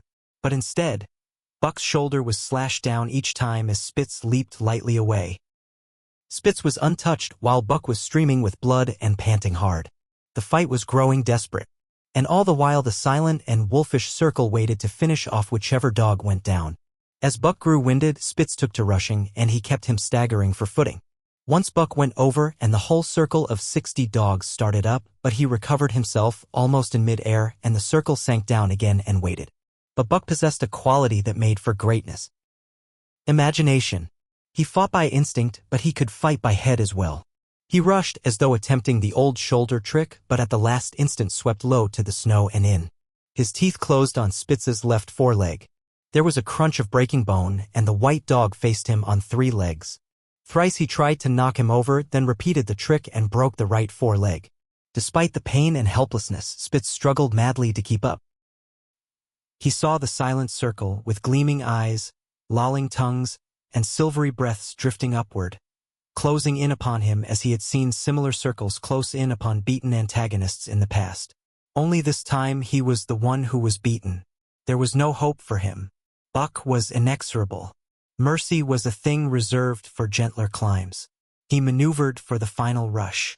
The circle had tightened till he could feel the breaths of the huskies on his flanks. He could see them beyond Spitz and to either side, half crouching for the spring, their eyes fixed upon him. A pause seemed to fall. Every animal was motionless as though turned to stone. Only Spitz quivered and bristled as he staggered back and forth, snarling with horrible menace as though to frighten off impending death. Then Buck sprang in and out, but while he was in, shoulder had at last squarely met shoulder. The dark circle became a dot on the moon-flooded snow as Spitz disappeared from view. Buck stood and looked on, the successful champion, the dominant primordial beast who had made his kill and found it good. Chapter 4. Who has won to mastership? Eh? What I say? I speak true when I say dat Buck two devils. This was Francois's speech next morning when he discovered Spitz missing and Buck covered with wounds. He drew him to the fire and by its light pointed them out. Dat Spitz fight lack hell, said Perrault as he surveyed the gaping rips and cuts. And dat Buck fight lack two hells, was Francois's answer. And now we make good time. No more Spitz, no more trouble, sure. While Perrault packed the camp outfit and loaded the sled, the dog driver proceeded to harness the dogs. Buck trotted up to the place Spitz would have occupied as leader, but Francois, not noticing him, brought Solex to the coveted position.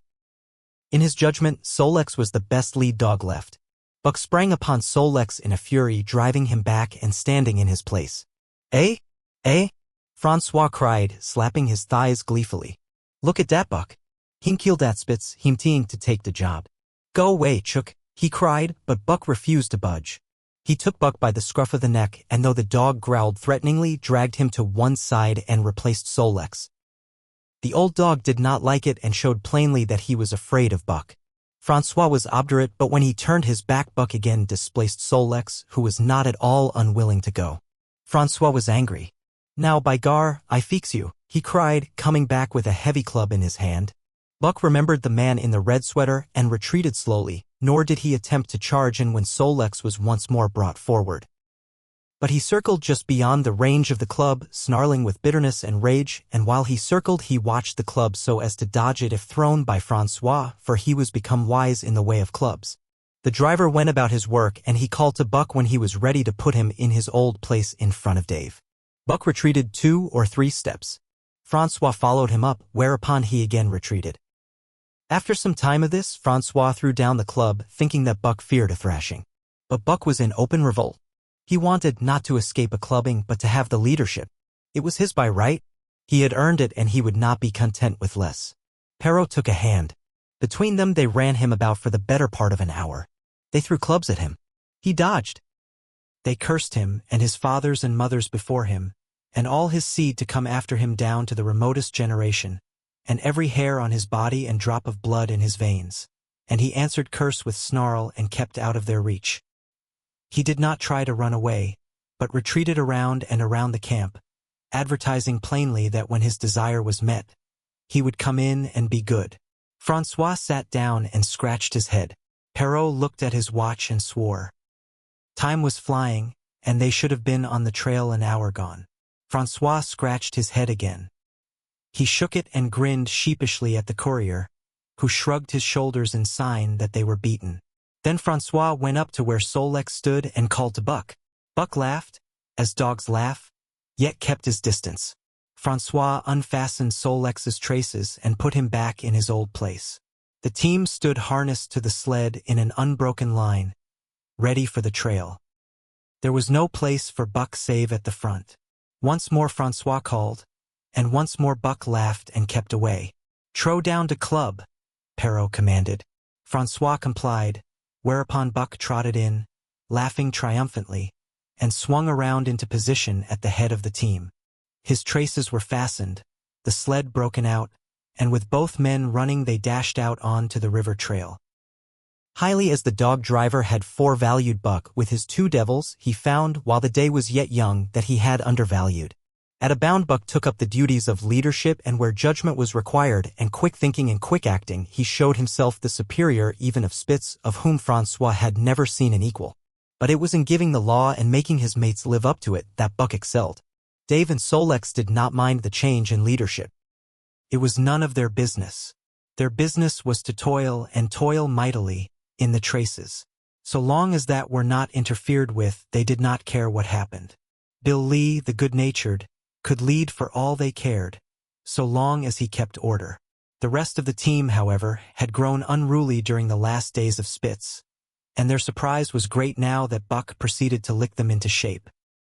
Pike, who pulled at Buck's heels and who never put an ounce more of his weight against the breastband than he was compelled to do, was swiftly and repeatedly shaken for loafing, and ere the first day was done he was pulling more than ever before in his life.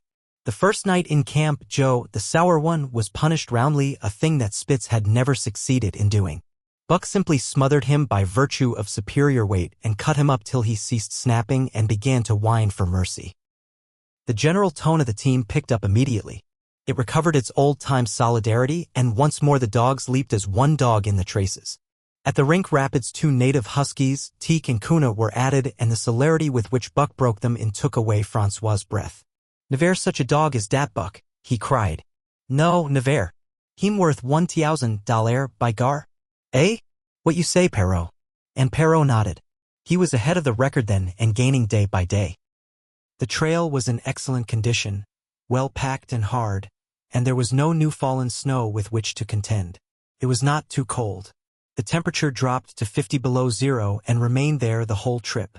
The men rode and ran by turn, and the dogs were kept on the jump, with but infrequent stoppages.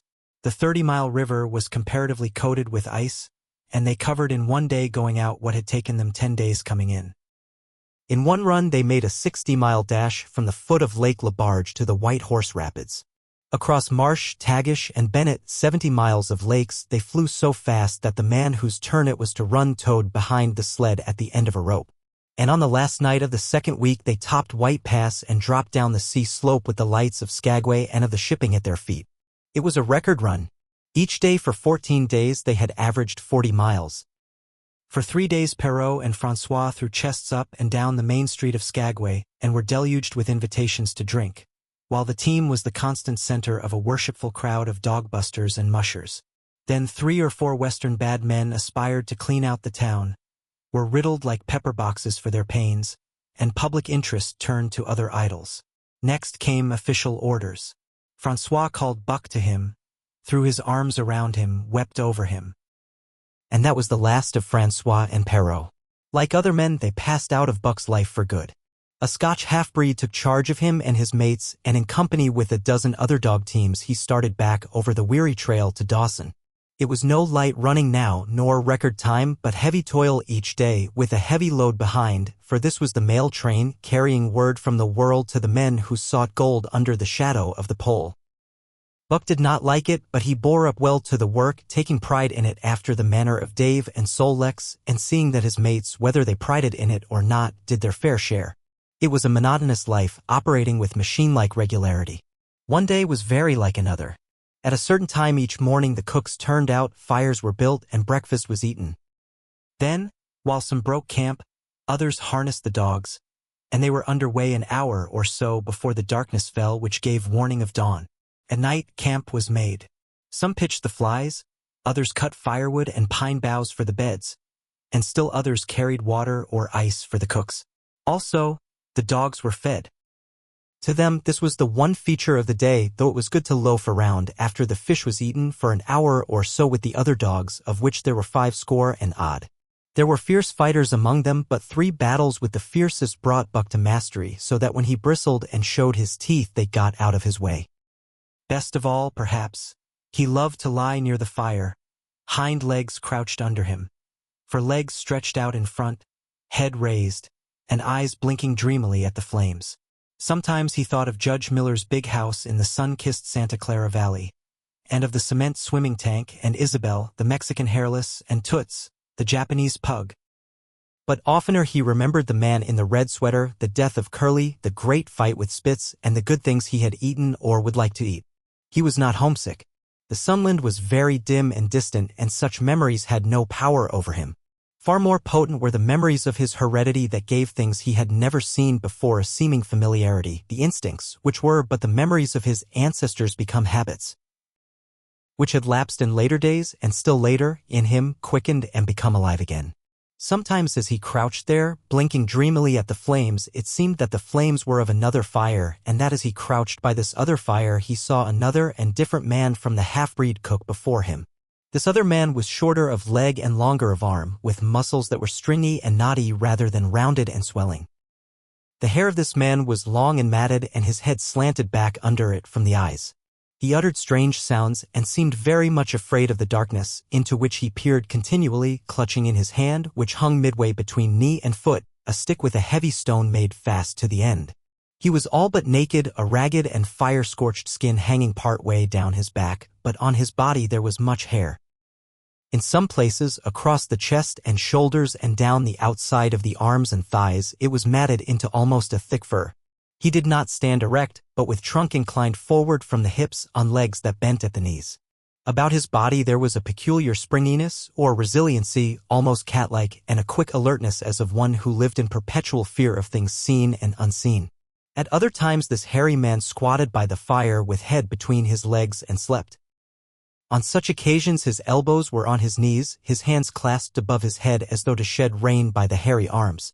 And beyond that fire, in the circling darkness, Buck could see many gleaming coals, 2 by 2, always 2 by 2, which he knew to be the eyes of great beasts of prey. And he could hear the crashing of their bodies through the undergrowth and the noises they made in the night.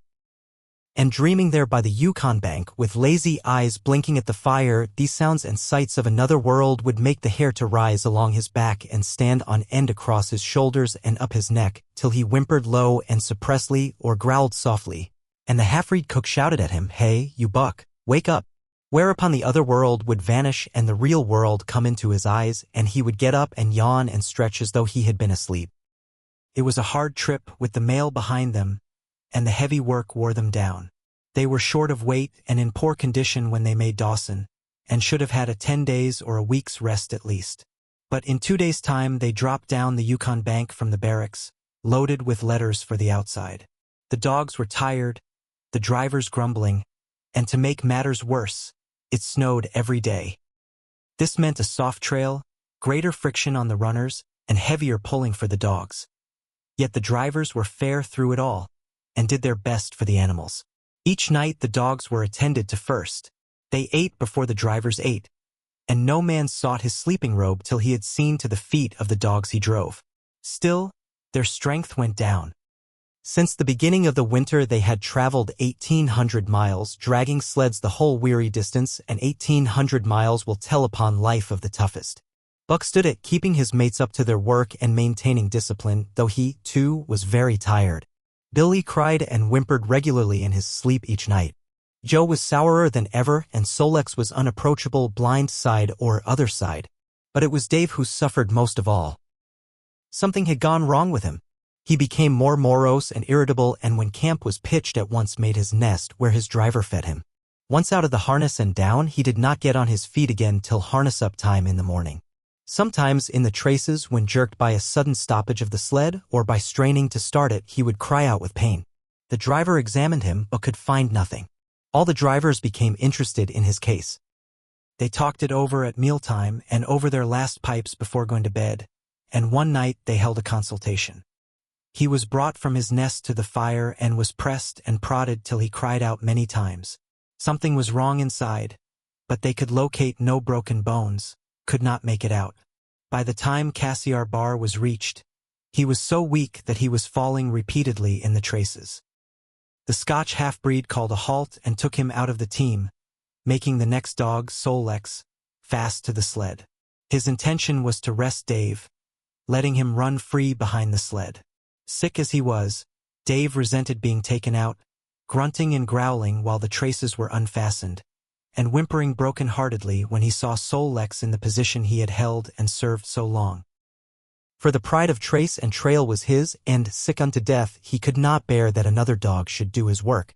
When the sled started, he floundered in the soft snow alongside the beaten trail, attacking Solex with his teeth, rushing against him and trying to thrust him off into the soft snow on the other side, striving to leap inside his traces and get between him and the sled, and all the while whining and yelping and crying with grief and pain. The half-breed tried to drive him away with the whip, but he paid no heed to the stinging lash, and the man had not the heart to strike harder. Dave refused to run quietly on the trail behind the sled, where the going was easy, but continued to flounder alongside in the soft snow where the going was most difficult, till exhausted. Then he fell and lay where he fell, howling lugubriously as the long train of sleds churned by. With the last remnant of his strength he managed to stagger along behind till the train made another stop, when he floundered past the sleds to his own, where he stood alongside Solex. His driver lingered a moment to get a light for his pipe from the man behind. Then he returned and started his dogs. They swung out on the trail with remarkable lack of exertion, turned their heads uneasily, and stopped in surprise. The driver was surprised, too. The sled had not moved. He called his comrades to witness the sight. Dave had bitten through both of Solex's traces, and was standing directly in front of the sled in his proper place. He pleaded with his eyes to remain there. The driver was perplexed. His comrades talked of how a dog could break its heart through being denied the work that killed it, and recalled instances they had known where dogs, too old for the toil or injured, had died because they were cut out of the traces. Also, they held it a mercy, since Dave was to die anyway, that he should die in the traces, heart easy and content. So he was harnessed in again, and proudly he pulled as of old, though more than once he cried out involuntarily from the bite of his inward hurt. Several times he fell down and was dragged in the traces, and once the sled ran upon him so that he limped thereafter in one of his hind legs. But he held out till camp was reached, when his driver made a place for him by the fire. Morning found him too weak to travel. At harness-up time he tried to crawl to his driver. By convulsive efforts he got on his feet, staggered, and fell. Then he wormed his way forward slowly toward where the harnesses were being put on his mates. He would advance his forelegs and drag up his body with a sort of hitching movement, when he would advance his forelegs and hitch ahead again for a few more inches. His strength left him, and the last his mates saw of him he lay gasping in the snow and yearning toward them. But they could hear him mournfully howling till they passed out of sight behind a belt of river timber. Here the train was halted. The Scotch half-breed slowly retraced his steps to the camp they had left. The men ceased talking. A revolver shot rang out. The man came back hurriedly. The whip snapped, the bells tinkled merrily, the sleds churned along the trail. But Buck knew, and every dog knew, what had taken place behind the belt of river trees. Chapter 5. The Toil of Trace and Trail. 30 days from the time it left Dawson, the salt water mail, with Buck and his mates at the fore, arrived at Skagway. They were in a wretched state, worn out and worn down. Buck's 140 pounds had dwindled to 115. The rest of his mates, though lighter dogs, had relatively lost more weight than he. Pike, the malingerer, who, in his lifetime of deceit, had often successfully feigned a hurt leg, was now limping in earnest. Solex was limping, and Dub was suffering from a wrenched shoulder blade. They were all terribly footsore. No spring or rebound was left in them. Their feet fell heavily on the trail, jarring their bodies and doubling the fatigue of a day's travel. There was nothing the matter with them except that they were dead tired. It was not the dead tiredness that comes through brief and excessive effort, from which recovery is a matter of hours, but it was the dead tiredness that comes through the slow and prolonged strength drainage of months of toil. There was no power of recuperation left, no reserve strength to call upon. It had been all used, the last least bit of it. Every muscle, every fiber, every cell was tired, dead tired. And there was reason for it. In less than 5 months they had traveled 2,500 miles, during the last 1,800 of which they had had but 5 days' rest. When they arrived at Skagway they were apparently on their last legs. They could barely keep the traces taut, and on the down grades just managed to keep out of the way of the sled. Mush on, poor sore feets, the driver encouraged them as they tottered down the main street of Skagway. "Dis is de loss. Den we get one long res." "Eh? For sure. One bully long res." The drivers confidently expected a long stopover. Themselves, they had covered 1,200 miles with 2 days' rest, and in the nature of reason and common justice they deserved an interval of loafing. But so many were the men who had rushed into the Klondike, and so many were the sweethearts, wives, and kin that had not rushed in, that the congested mail was taking on alpine proportions. Also, there were official orders. Fresh batches of Hudson Bay dogs were to take the places of those worthless for the trail. The worthless ones were to be got rid of, and, since dogs count for little against dollars, they were to be sold. 3 days passed, by which time Buck and his mates found how really tired and weak they were. Then, on the morning of the 4th day, 2 men from the States came along and bought them, harness and all, for a song. The men addressed each other as Hal and Charles. Charles was a middle-aged, lightish-colored man, with weak and watery eyes and a mustache that twisted fiercely and vigorously up, giving the lie to the limply drooping lip it concealed. Hal was a youngster of 19 or 20, with a big Colt's revolver and a hunting knife strapped about him on a belt that fairly bristled with cartridges. This belt was the most salient thing about him. It advertised his callowness, a callowness sheer and unutterable. Both men were manifestly out of place, and why such as they should adventure the north is part of the mystery of things that passes understanding. Buck heard the chaffering, saw the money pass between the man and the government agent, and knew that the Scotch half-breed and the mail train drivers were passing out of his life on the heels of Perrault and Francois and the others who had gone before. When driven with his mates to the new owner's camp, Buck saw a slipshod and slovenly affair, tent half-stretched, dishes unwashed, everything in disorder. Also, he saw a woman. Mercedes, the men called her. She was Charles's wife and Hal's sister, a nice family party.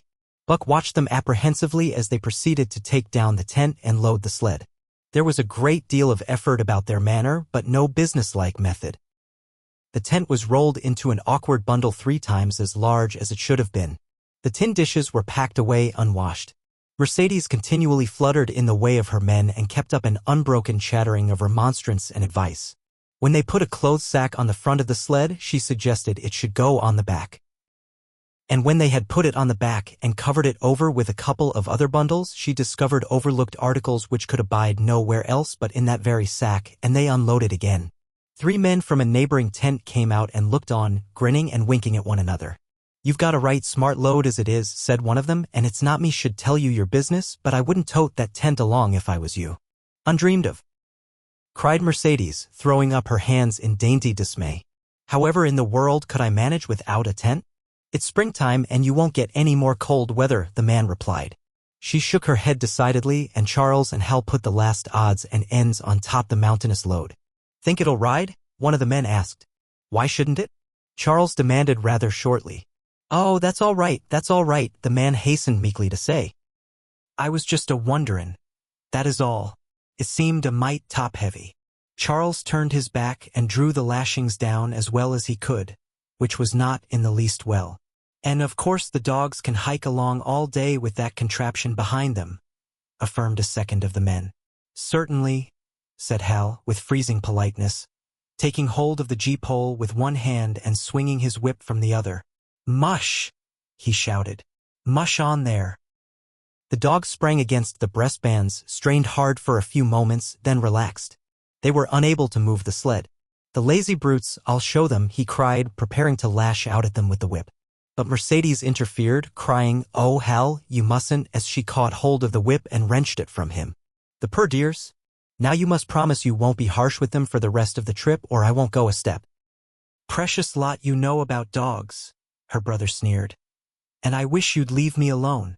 They're lazy, I tell you, and you've got to whip them to get anything out of them. That's their way. You ask anyone. Ask one of those men." Mercedes looked at them imploringly, untold repugnance at sight of pain written in her pretty face. "They're weak as water, if you want to know," came the reply from one of the men. "Plumb tuckered out, that's what's the matter. They need a rest." "Rest be blanked," said Hal, with his beardless lips, and Mercedes said, "Oh," in pain and sorrow at the oath. But she was a clannish creature and rushed at once to the defense of her brother. "Never mind that man," she said pointedly. "You're driving our dogs, and you do what you think best with them." Again Hal's whip fell upon the dogs. They threw themselves against the breastbands, dug their feet into the packed snow, got down low to it, and put forth all their strength. The sled held as though it were an anchor. After 2 efforts, they stood still, panting. The whip was whistling savagely, when once more Mercedes interfered. She dropped on her knees before Buck, with tears in her eyes, and put her arms around his neck. "You poor, poor dears," she cried sympathetically. "Why don't you pull hard? Then you wouldn't be whipped." Buck did not like her, but he was feeling too miserable to resist her, taking it as part of the day's miserable work. One of the onlookers, who had been clenching his teeth to suppress hot speech, now spoke up. "It's not that I care a whoop what becomes of you, but for the dogs' sakes I just want to tell you, you can help them a mighty lot by breaking out that sled. The runners are froze fast.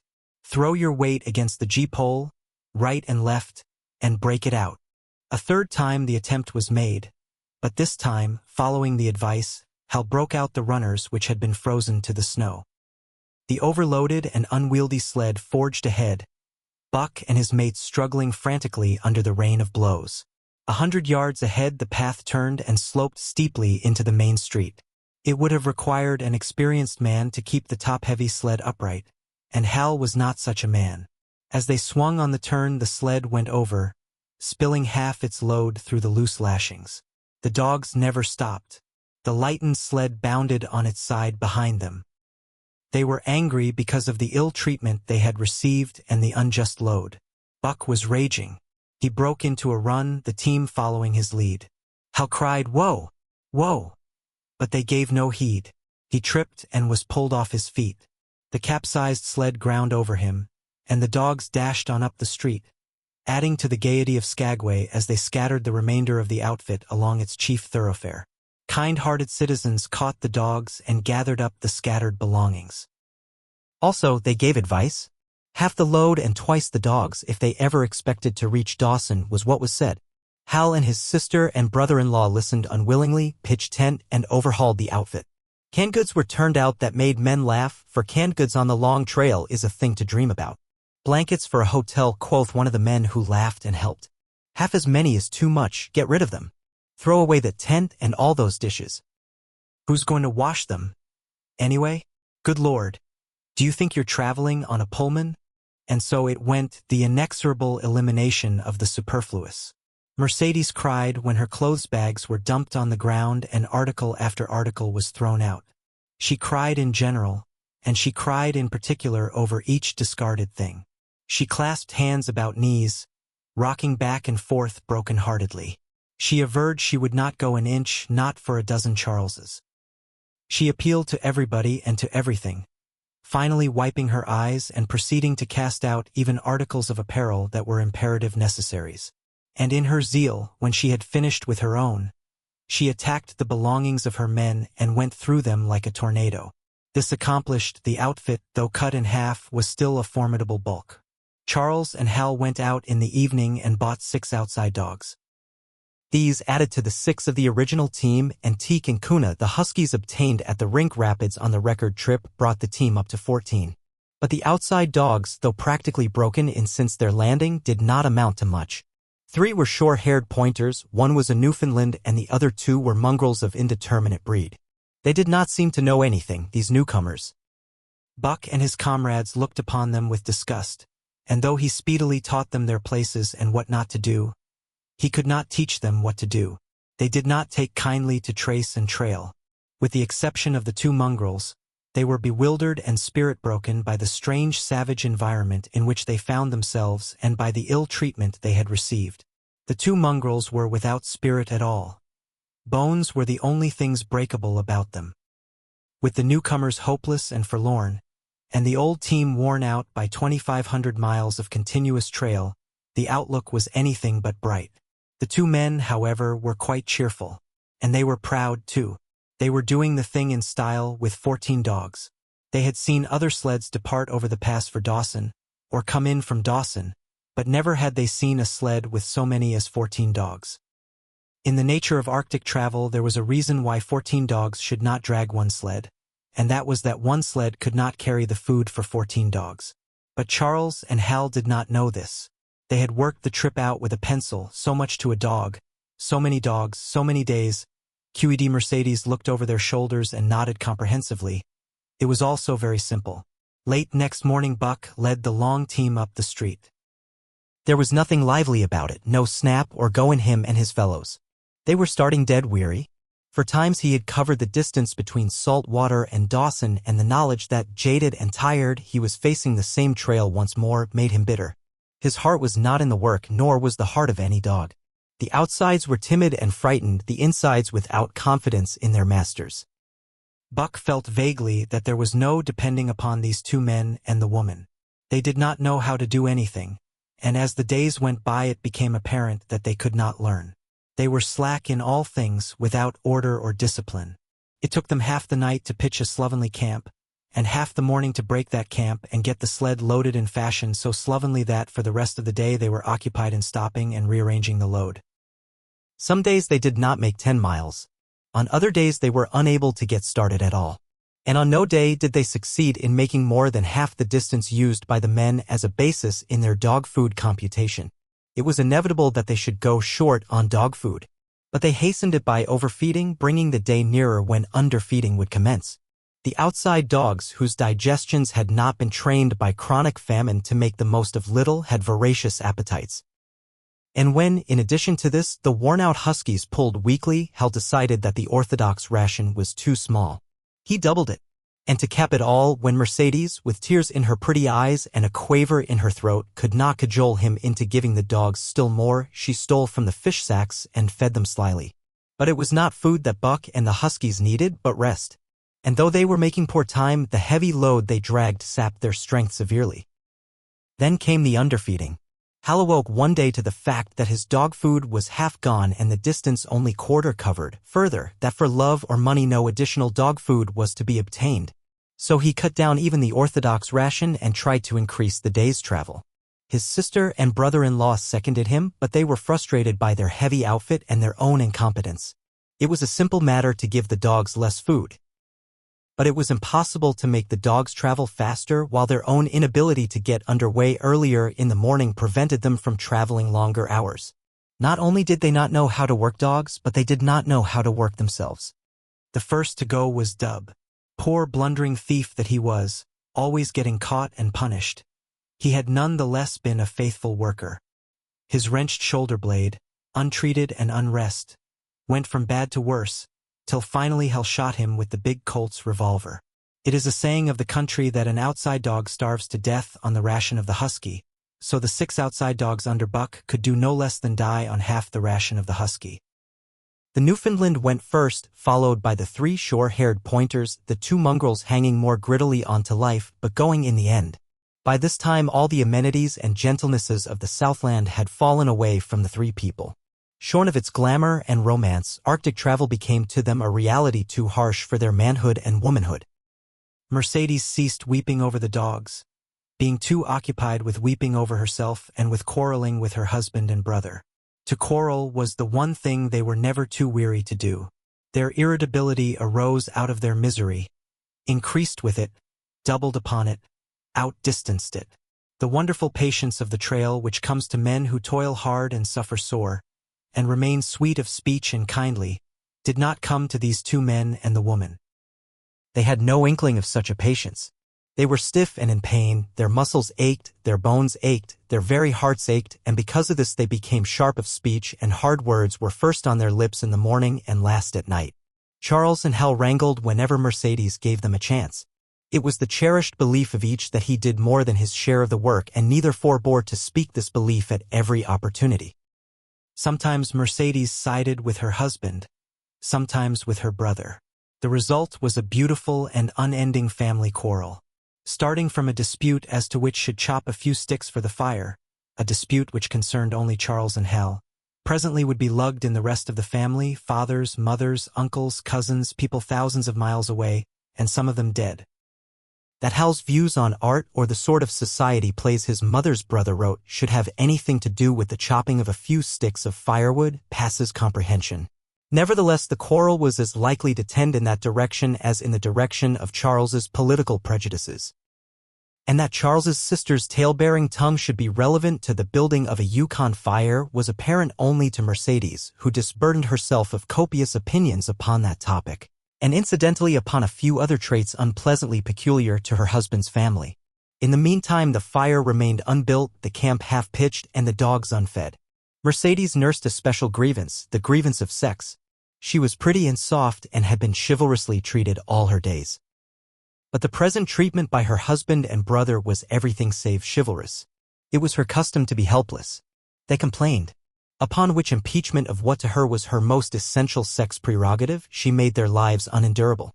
She no longer considered the dogs, and because she was sore and tired, she persisted in riding on the sled. She was pretty and soft, but she weighed 120 pounds, a lusty last straw to the load dragged by the weak and starving animals. She rode for days till they fell in the traces and the sled stood still. Charles and Hal begged her to get off and walk, pleaded with her, entreated, the while she wept and importuned heaven with a recital of their brutality. On one occasion they took her off the sled by main strength. They never did it again. She let her legs go limp like a spoiled child and sat down on the trail. They went on their way, but she did not move. After they had traveled 3 miles they unloaded the sled, came back for her, and by main strength put her on the sled again. In the excess of their own misery they were callous to the suffering of their animals. Hal's theory, which he practiced on others, was that one must get hardened. He had started out preaching it to his sister and brother-in-law. Failing there, he hammered it into the dogs with a club. At the 5 fingers the dog food gave out, and a toothless old squaw offered to trade them a few pounds of frozen horsehide for the Colt's revolver that kept the big hunting knife company at Hal's hip. A poor substitute for food was this hide, just as it had been stripped from the starved horses of the cattlemen 6 months back. In its frozen state it was more like strips of galvanized iron, and when a dog wrestled it into his stomach it thawed into thin and innutritious leathery strings and into a mass of short hair, irritating and indigestible. And through it all Buck staggered along at the head of the team as in a nightmare. He pulled when he could no longer pull, he fell down and remained down till blows from whip or club drove him to his feet again. All the stiffness and gloss had gone out of his beautiful furry coat. The hair hung down, limp and draggled, or matted with dried blood where Hal's club had bruised him. His muscles had wasted away to knotty strings and the flesh pads had disappeared so that each rib and every bone in his frame were outlined cleanly through the loose hide that was wrinkled in folds of emptiness. It was heartbreaking, only Buck's heart was unbreakable. The man in the red sweater had proved that. As it was with Buck, so was it with his mates. They were perambulating skeletons. There were 7 altogether, including him. In their very great misery, they had become insensible to the bite of the lash or the bruise of the club. The pain of the beating was dull and distant, just as the things their eyes saw and their ears heard seemed dull and distant. They were not half-living or quarter-living. They were simply so many bags of bones in which sparks of life fluttered faintly. When a halt was made, they dropped down in the traces like dead dogs, and the spark dimmed and paled and seemed to go out. And when the club or whip fell upon them, the spark fluttered feebly up, and they tottered to their feet and staggered on. There came a day when Bill Lee, the good-natured, fell and could not rise. Hal had traded off his revolver, so he took the axe and knocked Bill Lee on the head as he lay in the traces, then cut the carcass out of the harness and dragged it to one side. Buck saw and his mates saw, and they knew that this thing was very close to them. On the next day Kuna went, and but 5 of them remained. Joe, too far gone to be malignant. Pike, crippled and limping, only half-conscious and not conscious enough longer to malinger. Solex, the one-eyed, still faithful to the toil of trace and trail, and mournful in that he had so little strength with which to pull. Teak, who had not traveled so far that winter and who was now beaten more than the others because he was fresher, and Buck, still at the head of the team but no longer enforcing discipline or striving to enforce it. Blind with weakness half the time and keeping the trail by the loom of it and by the dim feel of his feet. It was beautiful spring weather, but neither dogs nor humans were aware of it. Each day the sun rose earlier and set later. It was dawn by 3 in the morning and twilight lingered till 9 at night. The whole long day was a blaze of sunshine. The ghostly winter silence had given way to the great spring murmur of awakening life. This murmur arose from all the land, fraught with the joy of living. It came from the things that lived and moved again, things which had been as dead and which had not moved during the long months of frost. The sap was rising in the pines. The willows and aspens were bursting out in young buds. Shrubs and vines were putting on fresh garbs of green. Crickets sang in the nights, and in the days all manner of creeping, crawling things rustled forth into the sun. Partridges and woodpeckers were booming and knocking in the forest. Squirrels were chattering, birds singing, and overhead honked the wildfowl driving up from the south in cunning wedges that split the air. From every hill slope came the trickle of running water, the music of unseen fountains. All things were thawing, bending, snapping. The Yukon was straining to break loose the ice that bound it down. It ate away from beneath, the sun ate from above. Air holes formed, fissures sprang and spread apart, while thin sections of ice fell through bodily into the river. And amid all this bursting, rending, throbbing of awakening life, under the blazing sun and through the soft sighing breezes, like wayfarers to death, staggered the 2 men, the woman, and the huskies. With the dogs falling, Mercedes weeping and riding, Hal swearing innocuously, and Charles's eyes wistfully watering, they staggered into John Thornton's camp at the mouth of White River. When they halted, the dogs dropped down as though they had all been struck dead. Mercedes dried her eyes and looked at John Thornton. Charles sat down on a log to rest. He sat down very slowly and painstakingly, what of his great stiffness. Hal did the talking. John Thornton was whittling the last touches on an axe handle he had made from a stick of birch. He whittled and listened, gave monosyllabic replies, and, when it was asked, terse advice. He knew the breed, and he gave his advice in the certainty that it would not be followed. They told us up above that the bottom was dropping out of the trail and that the best thing for us to do was to lay over. Hal said in response to Thornton's warning to take no more chances on the rotten ice. They told us we couldn't make White River, and here we are. This last with a sneering ring of triumph in it. And they told you true, John Thornton answered. The bottom's likely to drop out at any moment. Only fools with the blind luck of fools could have made it. I tell you straight, I wouldn't risk my carcass on that ice for all the gold in Alaska. That's because you're not a fool, I suppose, said Hal. All the same, we'll go on to Dawson. He uncoiled his whip. Get up there, Buck. Hi. Get up there. Mush on. Thornton went on whittling. It was idle, he knew, to get between a fool and his folly, while 2 or 3 fools more or less would not alter the scheme of things. But the team did not get up at the command. It had long since passed into the stage where blows were required to rouse it. The whip flashed out here and there on its merciless errands. John Thornton compressed his lips. Solex was the first to crawl to his feet. Teak followed. Joe came next, yelping with pain. Pike made painful efforts. Twice he fell over when half up, and on the 3rd attempt managed to rise. Buck made no effort. He lay quietly where he had fallen. The lash bit into him again and again, but he neither whined nor struggled. Several times Thornton started, as though to speak, but changed his mind. A moisture came into his eyes, and, as the whipping continued, he arose and walked irresolutely up and down. This was the first time Buck had failed, in itself a sufficient reason to drive Hal into a rage. He exchanged the whip for the customary club.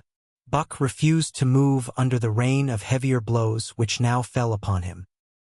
Like his mates, he was barely able to get up, but unlike them, he had made up his mind not to get up. He had a vague feeling of impending doom. This had been strong upon him when he pulled into the bank, and it had not departed from him. What of the thin and rotten ice he had felt under his feet all day? It seemed that he sensed disaster close at hand, out there ahead on the ice where his master was trying to drive him. He refused to stir. So greatly had he suffered, and so far gone was he, that the blows did not hurt much. And as they continued to fall upon him, the spark of life within flickered and went down. It was nearly out. He felt strangely numb, as though from a great distance he was aware that he was being beaten. The last sensations of pain left him. He no longer felt anything, though very faintly he could hear the impact of the club upon his body. But it was no longer his body, it seemed so far away. And then, suddenly, without warning, uttering a cry that was inarticulate and more like the cry of an animal, John Thornton sprang upon the man who wielded the club.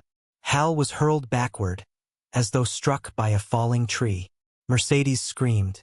Charles looked on wistfully, wiped his watery eyes, but did not get up because of his stiffness. John Thornton stood over Buck, struggling to control himself, too convulsed with rage to speak. "If you strike that dog again, I'll kill you," he at last managed to say in a choking voice. "It's my dog," Hal replied, wiping the blood from his mouth as he came back. "Get out of my way, or I'll fix you. I'm going to Dawson." Thornton stood between him and Buck, and evinced no intention of getting out of the way. Hal drew his long hunting knife. Mercedes screamed, cried, laughed, and manifested the chaotic abandonment of hysteria.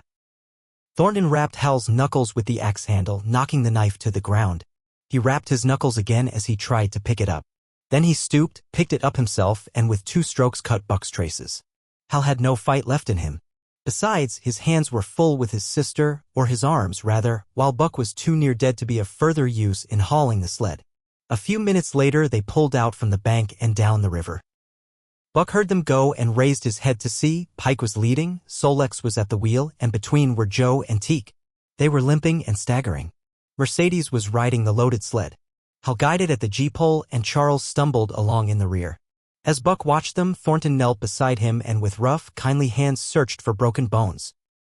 By the time his search had disclosed nothing more than many bruises and a state of terrible starvation, the sled was a 1/4 of a mile away. Dog and man watched it crawling along over the ice. Suddenly, they saw its back end drop down, as into a rut, and the G-pole, with Hal clinging to it, jerk into the air. Mercedes's scream came to their ears. They saw Charles turn and make one step to run back, and then a whole section of ice give way and dogs and humans disappear. A yawning hole was all that was to be seen. The bottom had dropped out of the trail. John Thornton and Buck looked at each other. "You poor devil," said John Thornton, and Buck licked his hand. Chapter 6. For the love of a man. When John Thornton froze his feet in the previous December, his partners had made him comfortable and left him to get well, going on themselves up the river to get out a raft of saw logs for Dawson. He was still limping slightly at the time he rescued Buck. But with the continued warm weather, even the slight limp left him. And here, lying by the river bank through the long spring days, watching the running water, listening lazily to the songs of birds and the hum of nature, Buck slowly won back his strength. A rest comes very good after one has traveled 3,000 miles, and it must be confessed that Buck waxed lazy as his wounds healed. His muscles swelled out, and the flesh came back to cover his bones. For that matter, they were all loafing. Buck, John Thornton, and Skeet and Nig, waiting for the raft to come that was to carry them down to Dawson. Skeet was a little Irish setter who early made friends with Buck, who, in a dying condition, was unable to resent her first advances. She had the doctor trait which some dogs possess, and as a mother cat washes her kittens, so she washed and cleansed Buck's wounds. Regularly, each morning after he had finished his breakfast, she performed her self-appointed task till he came to look for her ministrations as much as he did for Thornton's. Nig, equally friendly though less demonstrative, was a huge black dog, half bloodhound and half deerhound, with eyes that laughed and a boundless good nature.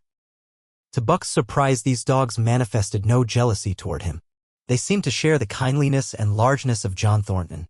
As Buck grew stronger, they enticed him into all sorts of ridiculous games in which Thornton himself could not forbear to join, and in this fashion Buck romped through his convalescence and into a new existence. Love, genuine passionate love, was his for the first time. This he had never experienced at Judge Miller's down in the sun-kissed Santa Clara Valley. With the judge's sons, hunting and tramping, it had been a working partnership; with the judge's grandsons, a sort of pompous guardianship; and with the judge himself, a stately and dignified friendship. But love that was feverish and burning, that was adoration, that was madness, it had taken John Thornton to arouse. This man had saved his life, which was something, but further, he was the ideal master. Other men saw to the welfare of their dogs from a sense of duty and business expediency. He saw to the welfare of his as if they were his own children because he could not help it. And he saw further. He never forgot a kindly greeting or a cheering word, and to sit down for a long talk with them, gas, he called it, was as much his delight as theirs. He had a way of taking Buck's head roughly between his hands and resting his own head upon Buck's, of shaking him back and forth, the while calling him ill names that to Buck were love names. Buck knew no greater joy than that rough embrace and the sound of murmured oaths, and at each jerk back and forth it seemed that his heart would be shaken out of his body, so great was its ecstasy. And when, released, he sprang to his feet, his mouth laughing, his eyes eloquent, his throat vibrant with unuttered sound, and in that fashion remained without movement, John Thornton would reverently exclaim, "God, you can all but speak." Buck had a trick of love expression that was akin to hurt. He would often seize Thornton's hand in his mouth and close so fiercely that the flesh bore the impress of his teeth for some time afterward. And as Buck understood the oaths to be love words, so the man understood this feigned bite for a caress. For the most part, however, Buck's love was expressed in adoration. While he went wild with happiness when Thornton touched him or spoke to him, he did not seek these tokens. Unlike Skeet, who was wont to shove her nose under Thornton's hand and nudge till petted, or Nig, who would stalk up and rest his great head on Thornton's knee, Buck was content to adore at a distance. He would lie by the hour, eager, alert, at Thornton's feet, looking up into his face, dwelling upon it, studying it, following with keenest interest each fleeting expression, every movement or change of feature. Or, as chance might have it, he would lie farther away, to the side or rear, watching the outlines of the man and the occasional movements of his body. And often, such was the communion in which they lived, the strength of Buck's gaze would draw John Thornton's head around, and he would return the gaze, without speech, his heart shining out of his eyes as Buck's heart shone out. For a long time after his rescue, Buck did not like Thornton to get out of his sight. From the moment he left the tent to when he entered it again, Buck would follow at his heels. His transient masters, since he had come into the Northland, had bred in him a fear that no master could be permanent. He was afraid that Thornton would pass out of his life as Perrault and Francois and the Scotch half-breed had passed out. Even in the night, in his dreams, he was haunted by this fear. At such times he would shake off sleep and creep through the chill to the flap of the tent, where he would stand and listen to the sound of his master's breathing. But in spite of this great love he bore John Thornton, which seemed to bespeak the soft civilizing influence, the strain of the primitive which the Northland had aroused in him, remained alive and active. Faithfulness and devotion, things born of fire and roof, were his, yet he retained his wildness and wheeliness. He was a thing of the wild, come in from the wild to sit by John Thornton's fire, rather than a dog of the soft Southland stamped with the marks of generations of civilization. Because of his very great love, he could not steal from this man, but from any other man in any other camp he did not hesitate an instant, while the cunning with which he stole enabled him to escape detection. His face and body were scored by the teeth of many dogs, and he fought as fiercely as ever and more shrewdly.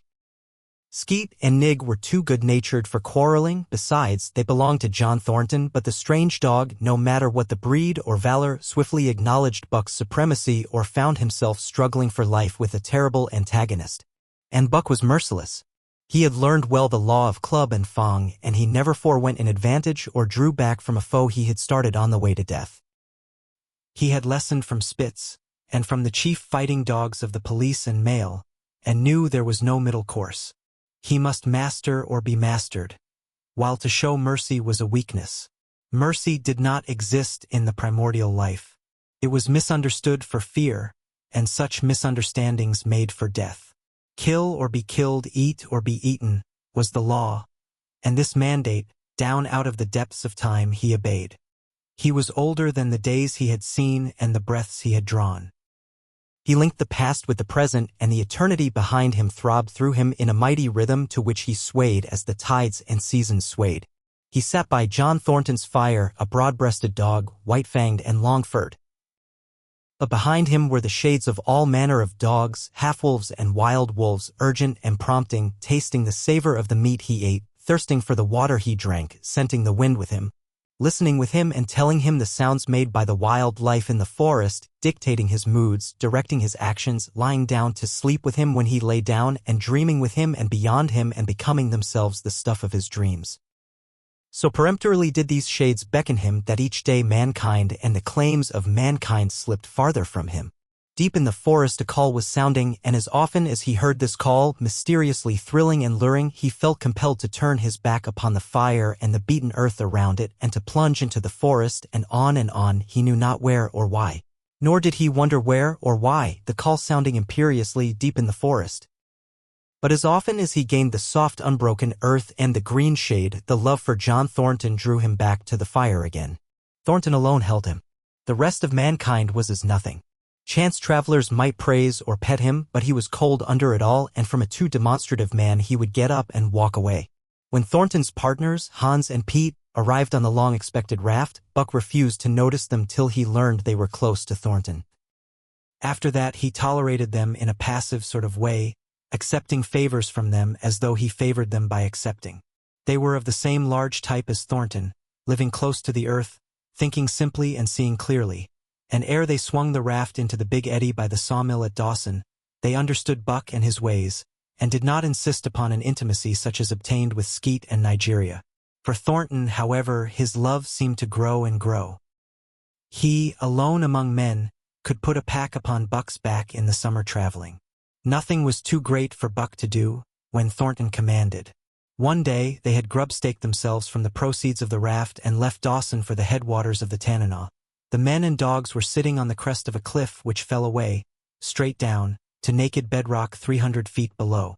John Thornton was sitting near the edge, Buck at his shoulder. A thoughtless whim seized Thornton, and he drew the attention of Hans and Pete to the experiment he had in mind. "Jump, Buck!"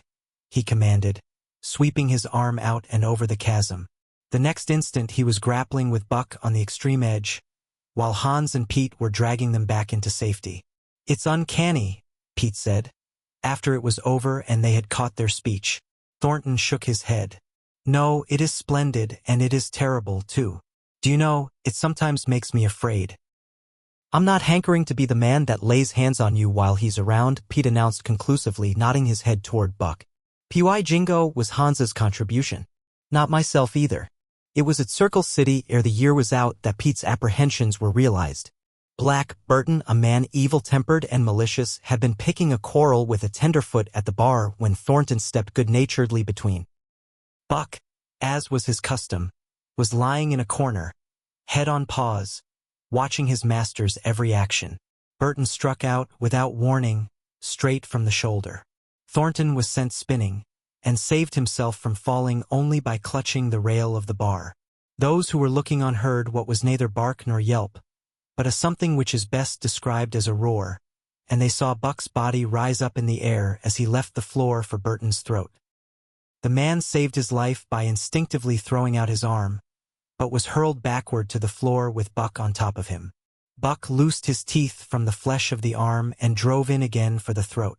This time the man succeeded only in partly blocking, and his throat was torn open.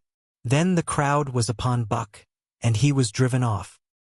But while a surgeon checked the bleeding, he prowled up and down, growling furiously, attempting to rush in, and being forced back by an array of hostile clubs.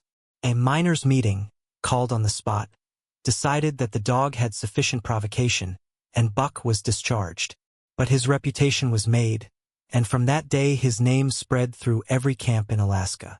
Later on, in the fall of the year, he saved John Thornton's life in quite another fashion. The three partners were lining a long and narrow poling boat down a bad stretch of rapids on the 40-mile creek. Hans and Pete moved along the bank, snubbing with a thin manila rope from tree to tree, while Thornton remained in the boat, helping its descent by means of a pole, and shouting directions to the shore. Buck, on the bank, worried and anxious, kept abreast of the boat, his eyes never off his master. At a particularly bad spot, where a ledge of barely submerged rocks jutted out into the river, Hans cast off the rope, and, while Thornton pulled the boat out into the stream, ran down the bank with the end in his hand to snub the boat when it had cleared the ledge. This it did, and was flying downstream in a current as swift as a mill race, when Hans checked it with the rope and checked too suddenly. The boat flirted over and snubbed into the bank bottom up, while Thornton, flung sheer out of it, was carried downstream toward the worst part of the rapids, a stretch of wild water in which no swimmer could live. Buck had sprung in on the instant, and at the end of 300 yards, amid a mad swirl of water, he overhauled Thornton. When he felt him grasp his tail, Buck headed for the bank, swimming with all his splendid strength. But the progress shoreward was slow. The progress downstream amazingly rapid. From below came the fatal roaring, where the wild current went wilder and was rent in shreds and sprayed by the rocks which thrust through like the teeth of an enormous comb. The suck of the water as it took the beginning of the last steep pitch was frightful, and Thornton knew that the shore was impossible. He scraped furiously over a rock, bruised across a second, and struck a third with crushing force. He clutched its slippery top with both hands, releasing Buck, and above the roar of the churning water shouted, "Go, Buck! Go!" Buck could not hold his own, and swept on downstream, struggling desperately, but unable to win back. When he heard Thornton's command repeated, he partly reared out of the water, throwing his head high, as though for a last look, then turned obediently toward the bank. He swam powerfully and was dragged ashore by Pete and Hans at the very point where swimming ceased to be possible and destruction began. They knew that the time a man could cling to a slippery rock in the face of that driving current was a matter of minutes, and they ran as fast as they could up the bank to a point far above where Thornton was hanging on. They attached the line with which they had been snubbing the boat to Buck's neck and shoulders, being careful that it should neither strangle him nor impede his swimming, and launched him into the stream. He struck out boldly, but not straight enough into the stream. He discovered the mistake too late, when Thornton was abreast of him and a bare half-dozen strokes away while he was being carried helplessly past. Hans promptly snubbed with the rope, as though Buck were a boat. The rope thus tightening on him in the sweep of the current, he was jerked under the surface, and under the surface he remained till his body struck against the bank and he was hauled out. He was half drowned, and Hans and Pete threw themselves upon him, pounding the breath into him and the water out of him. He staggered to his feet and fell down. The faint sound of Thornton's voice came to them, and though they could not make out the words of it, they knew that he was in his extremity. His master's voice acted on Buck like an electric shock. He sprang to his feet and ran up the bank ahead of the men to the point of his previous departure. Again the rope was attached and he was launched, and again he struck out, but this time straight into the stream. He had miscalculated once, but he would not be guilty of it a second time. Hans paid out the rope, permitting no slack, while Pete kept it clear of coils. Buck held until he was on a line straight above Thornton. Then he turned, and with the speed of an express train headed down upon him. Thornton saw him coming, and, as Buck struck him like a battering ram, with the whole force of the current behind him, he reached up and closed with both arms around the shaggy neck. Hans snubbed the rope around the tree, and Buck and Thornton were jerked under the water. Strangling, suffocating, sometimes one uppermost and sometimes the other, dragging over the jagged bottom, smashing against rocks and snags, they veered into the bank. Thornton came to, belly downward and being violently propelled back and forth across a drift log by Hans and Pete. His first glance was for Buck, over whose limp and apparently lifeless body Nig was setting up a howl, while Skeet was licking the wet face and closed eyes. Thornton was himself bruised and battered, and he went carefully over Buck's body when he had been brought around, finding 3 broken ribs. "That settles it," he announced. "We camp right here." And camp they did till Buck's ribs knitted and he was able to travel. That winter, at Dawson, Buck performed another exploit, not so heroic, perhaps, but one that put his name many notches higher on the totem pole of Alaskan fame. This exploit was particularly gratifying to the 3 men, for they stood in need of the outfit which it furnished and were enabled to make a long-desired trip into the Virgin East, where miners had not yet appeared. It was brought about by a conversation in the El Dorado saloon in which men waxed boastful of their favorite dogs. Buck, because of his record, was the target for these men, and Thornton was driven stoutly to defend him. At the end of half an hour, one man stated that his dog could start a sled with 500 pounds and walk off with it. A second bragged 600 for his dog, and a third 700. "Pooh, pooh," said John Thornton. "Buck can start 1,000 pounds, and break it out, and walk off with it for 100 yards. Demanded Mathewson, a bonanza king, he of the 700 vaunt. "And break it out and walk off with it for 100 yards, John Thornton said coolly. "Well," Mathewson said, slowly and deliberately so that all could hear, "I've got $1,000 that says he can't, and there it is." So saying, he slammed a sack of gold dust of the size of a bologna sausage down upon the bar. Nobody spoke. Thornton's bluff, if bluff it was, had been called. He could feel a flush of warm blood creeping up his face. His tongue had tricked him. He did not know whether Buck could start 1,000 pounds. Half a ton. The enormousness of it appalled him. He had great faith in Buck's strength and had often thought him capable of starting such a load, but never, as now, had he faced the possibility of it, the eyes of a dozen men fixed upon him, silent and waiting. Further, he had no $1,000, nor had Hans or Pete. "I've got a sled standing outside now with 20 50-ounce sacks of flour on it," Mathewson went on with brutal directness, "so don't let that hinder you." Thornton did not reply. He did not know what to say. He glanced from face to face in the absent way of a man who has lost the power of thought and is seeking somewhere to find the thing that will start it going again. The face of Jim O'Brien, a Mastodon king and old-time comrade, caught his eyes. It was as a cue to him, seeming to rouse him to do what he would never have dreamed of doing. "Can you lend me 1,000? he asked, almost in a whisper. "Sure," answered O'Brien, thumping down a plethoric sack by the side of Mathewson's. "Though it's little faith I'm having, John, that the beast can do the trick." The El Dorado emptied its occupants into the street to see the test. The tables were deserted and the dealers and gamekeepers came forth to see the outcome of the wager and to lay odds. Several hundred men, furred and mittened, banked around the sled within easy distance. Mathewson's sled, loaded with 1,000 pounds of flour, had been standing for a couple of hours, and in the intense cold it was 60 below zero. The runners had frozen fast to the hard-packed snow. Men offered odds of 2 to 1 that Buck could not budge the sled. A quibble arose concerning the phrase, "break out." O'Brien contended it was Thornton's privilege to knock the runners loose, leaving Buck to break it out from a dead standstill. Mathewson insisted that the phrase included breaking the runners from the frozen grip of the snow. A majority of the men who had witnessed the making of the bet decided in his favor, whereat the odds went up to 3-1 against Buck. There were no takers. Not a man believed him capable of the feat. Thornton had been hurried into the wager heavy with doubt.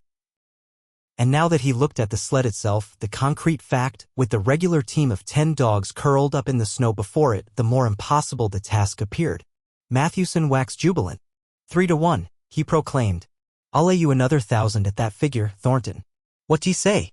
Thornton's doubt was strong in his face, but his fighting spirit was aroused. The fighting spirit that soars above odds, fails to recognize the impossible, and is deaf to all save the clamor for battle. He called Hans and Pete to him. Their sacks were slim, and with his own the 3 partners could rake together only $200. In the ebb of their fortunes, this sum was their total capital, yet they laid it unhesitatingly against Matthewson's 600. The team of 10 dogs was unhitched, and Buck, with his own harness, was put into the sled. He had caught the contagion of the excitement, and he felt that in some way he must do a great thing for John Thornton. Murmurs of admiration at his splendid appearance went up. He was in perfect condition, without an ounce of superfluous flesh, and the 150 pounds that he weighed were so many pounds of grit and virility. His furry coat shone with the sheen of silk.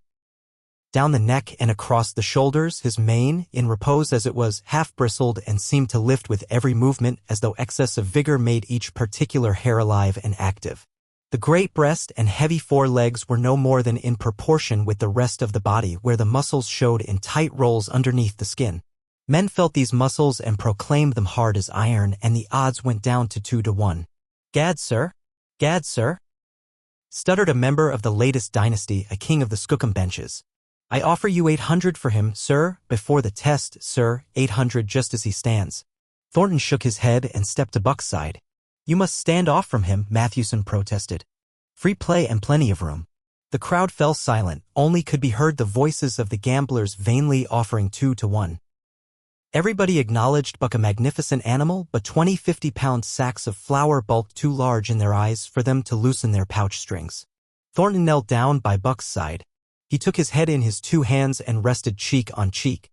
He did not playfully shake him, as was his wont, or murmur soft love curses, but he whispered in his ear. As you love me, Buck. As you love me, was what he whispered. Buck whined with suppressed eagerness. The crowd was watching curiously. The affair was growing mysterious. It seemed like a conjuration. As Thornton got to his feet, Buck seized his mittened hand between his jaws, pressing in with his teeth and releasing slowly, half reluctantly. It was the answer in terms not of speech but of love. Thornton stepped well back. Now, Buck, he said. Buck tightened the traces, then slacked them for a matter of several inches. It was the way he had learned. Gee! Thornton's voice rang out, sharp in the tense silence. Buck swung to the right, ending the movement in a plunge that took up the slack and with a sudden jerk arrested his 150 pounds. The load quivered, and from under the runners arose a crisp crackling. Ha! Thornton commanded. Buck duplicated the maneuver, this time to the left.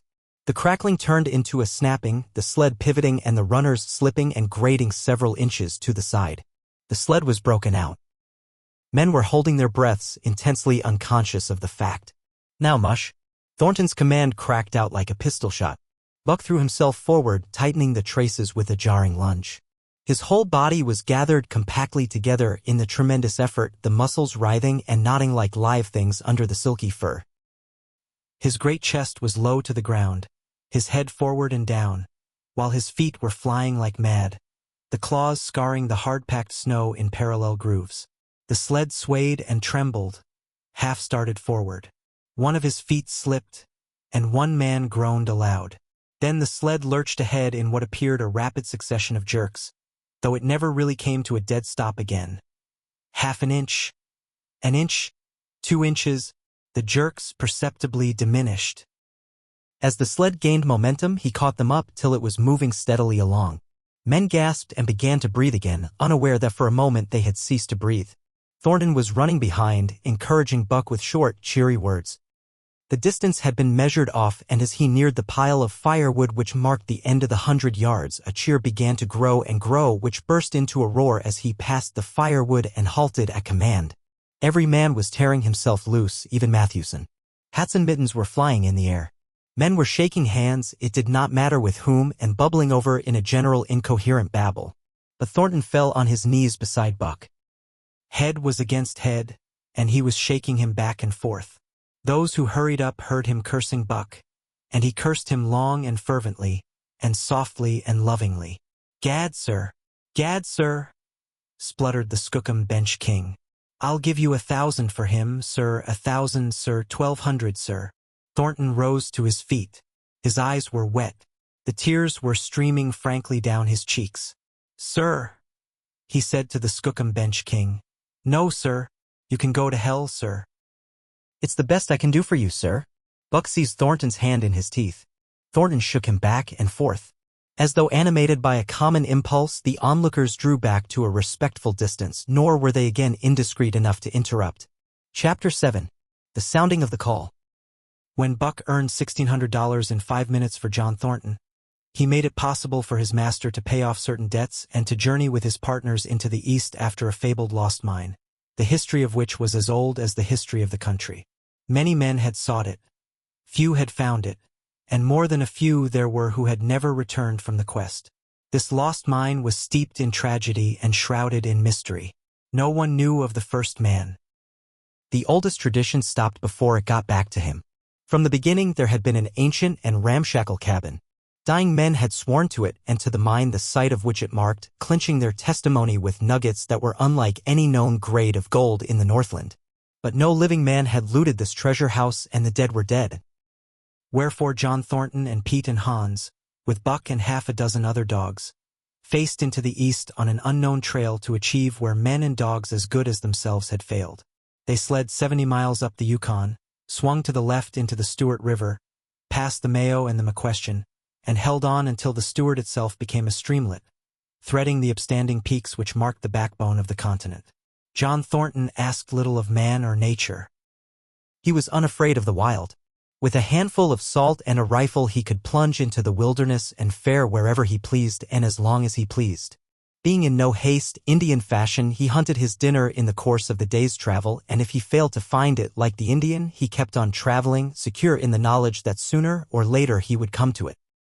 So, on this great journey into the East, straight meat was the bill of fare, ammunition and tools principally made up the load on the sled, and the time card was drawn upon the limitless future.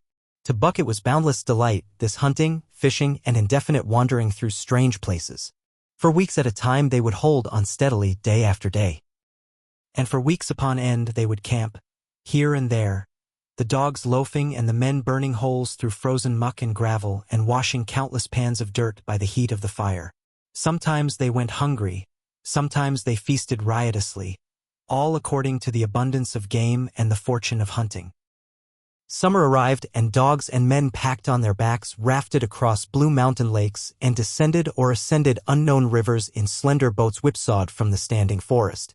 The months came and went, and back and forth they twisted through the uncharted vastness where no men were and yet where men had been if the lost cabin were true. They went across divides in summer blizzards, shivered under the midnight sun on naked mountains between the timberline and the eternal snows, dropped into summer valleys amid swarming gnats and flies, and in the shadows of glaciers picked strawberries and flowers as ripe and fair as any the Southland could boast.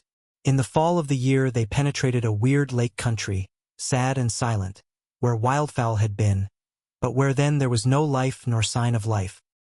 Only the blowing of chill winds, the forming of ice in sheltered places, and the melancholy rippling of waves on lonely beaches. And through another winter they wandered on the obliterated trails of men who had gone before. Once they came upon a path blazed through the forest, an ancient path, and the lost cabin seemed very near.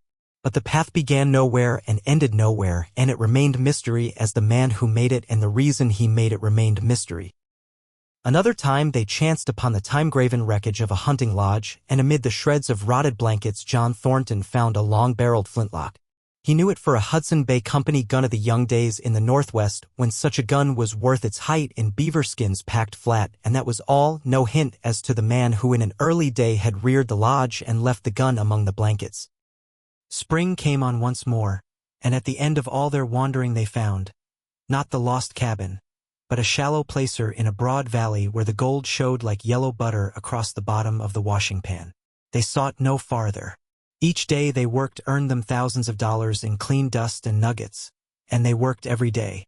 The gold was sacked in moosehide bags, 50 pounds to the bag, and piled like so much firewood outside the Spruce Bough Lodge. Like giants they toiled, days flashing on the heels of days like dreams as they heaped the treasure up. There was nothing for the dogs to do save the hauling in of meat now and again that Thornton killed, and Buck spent long hours musing by the fire. The vision of the short-legged hairy man came to him more frequently, now that there was little work to be done, and often, blinking by the fire, Buck wandered with him in that other world which he remembered. The salient thing of this other world seemed fear. When he watched the hairy man sleeping by the fire, head between his knees and hands clasped above, Buck saw that he slept restlessly, with many starts and awakenings, at which times he would peer fearfully into the darkness and fling more wood upon the fire. Did they walk by the beach of a sea where the hairy man gathered shellfish and ate them as he gathered? It was with eyes that roved everywhere for hidden danger and with legs prepared to run like the wind at its first appearance. Through the forest they crept noiselessly, Buck at the hairy man's heels, and they were alert and vigilant, the pair of them, ears twitching and moving and nostrils quivering, for the man heard and smelled as keenly as Buck. The hairy man could spring up into the trees and travel ahead as fast as on the ground, swinging by the arms from limb to limb, sometimes a dozen feet apart, letting go and catching, never falling, never missing his grip. In fact, he seemed as much at home among the trees as on the ground.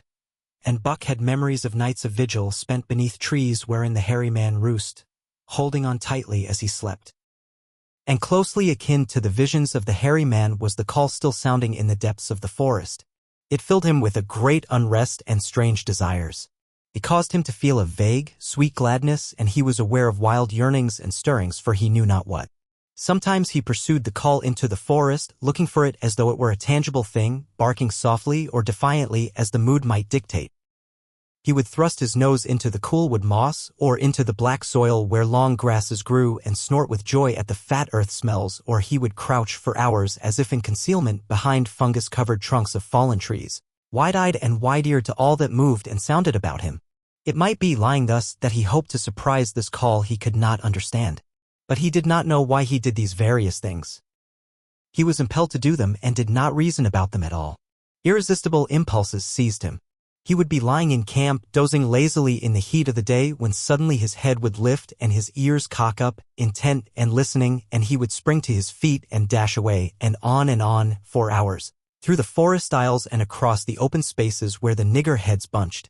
He loved to run down dry watercourses and to creep and spy upon the bird life in the woods. For a day at a time he would lie in the underbrush where he could watch the partridges drumming and strutting up and down. But especially he loved to run in the dim twilight of the summer midnights, listening to the subdued and sleepy murmurs of the forest, reading signs and sounds as man may read a book, and seeking for the mysterious something that called, waking or sleeping at all times, for him to come.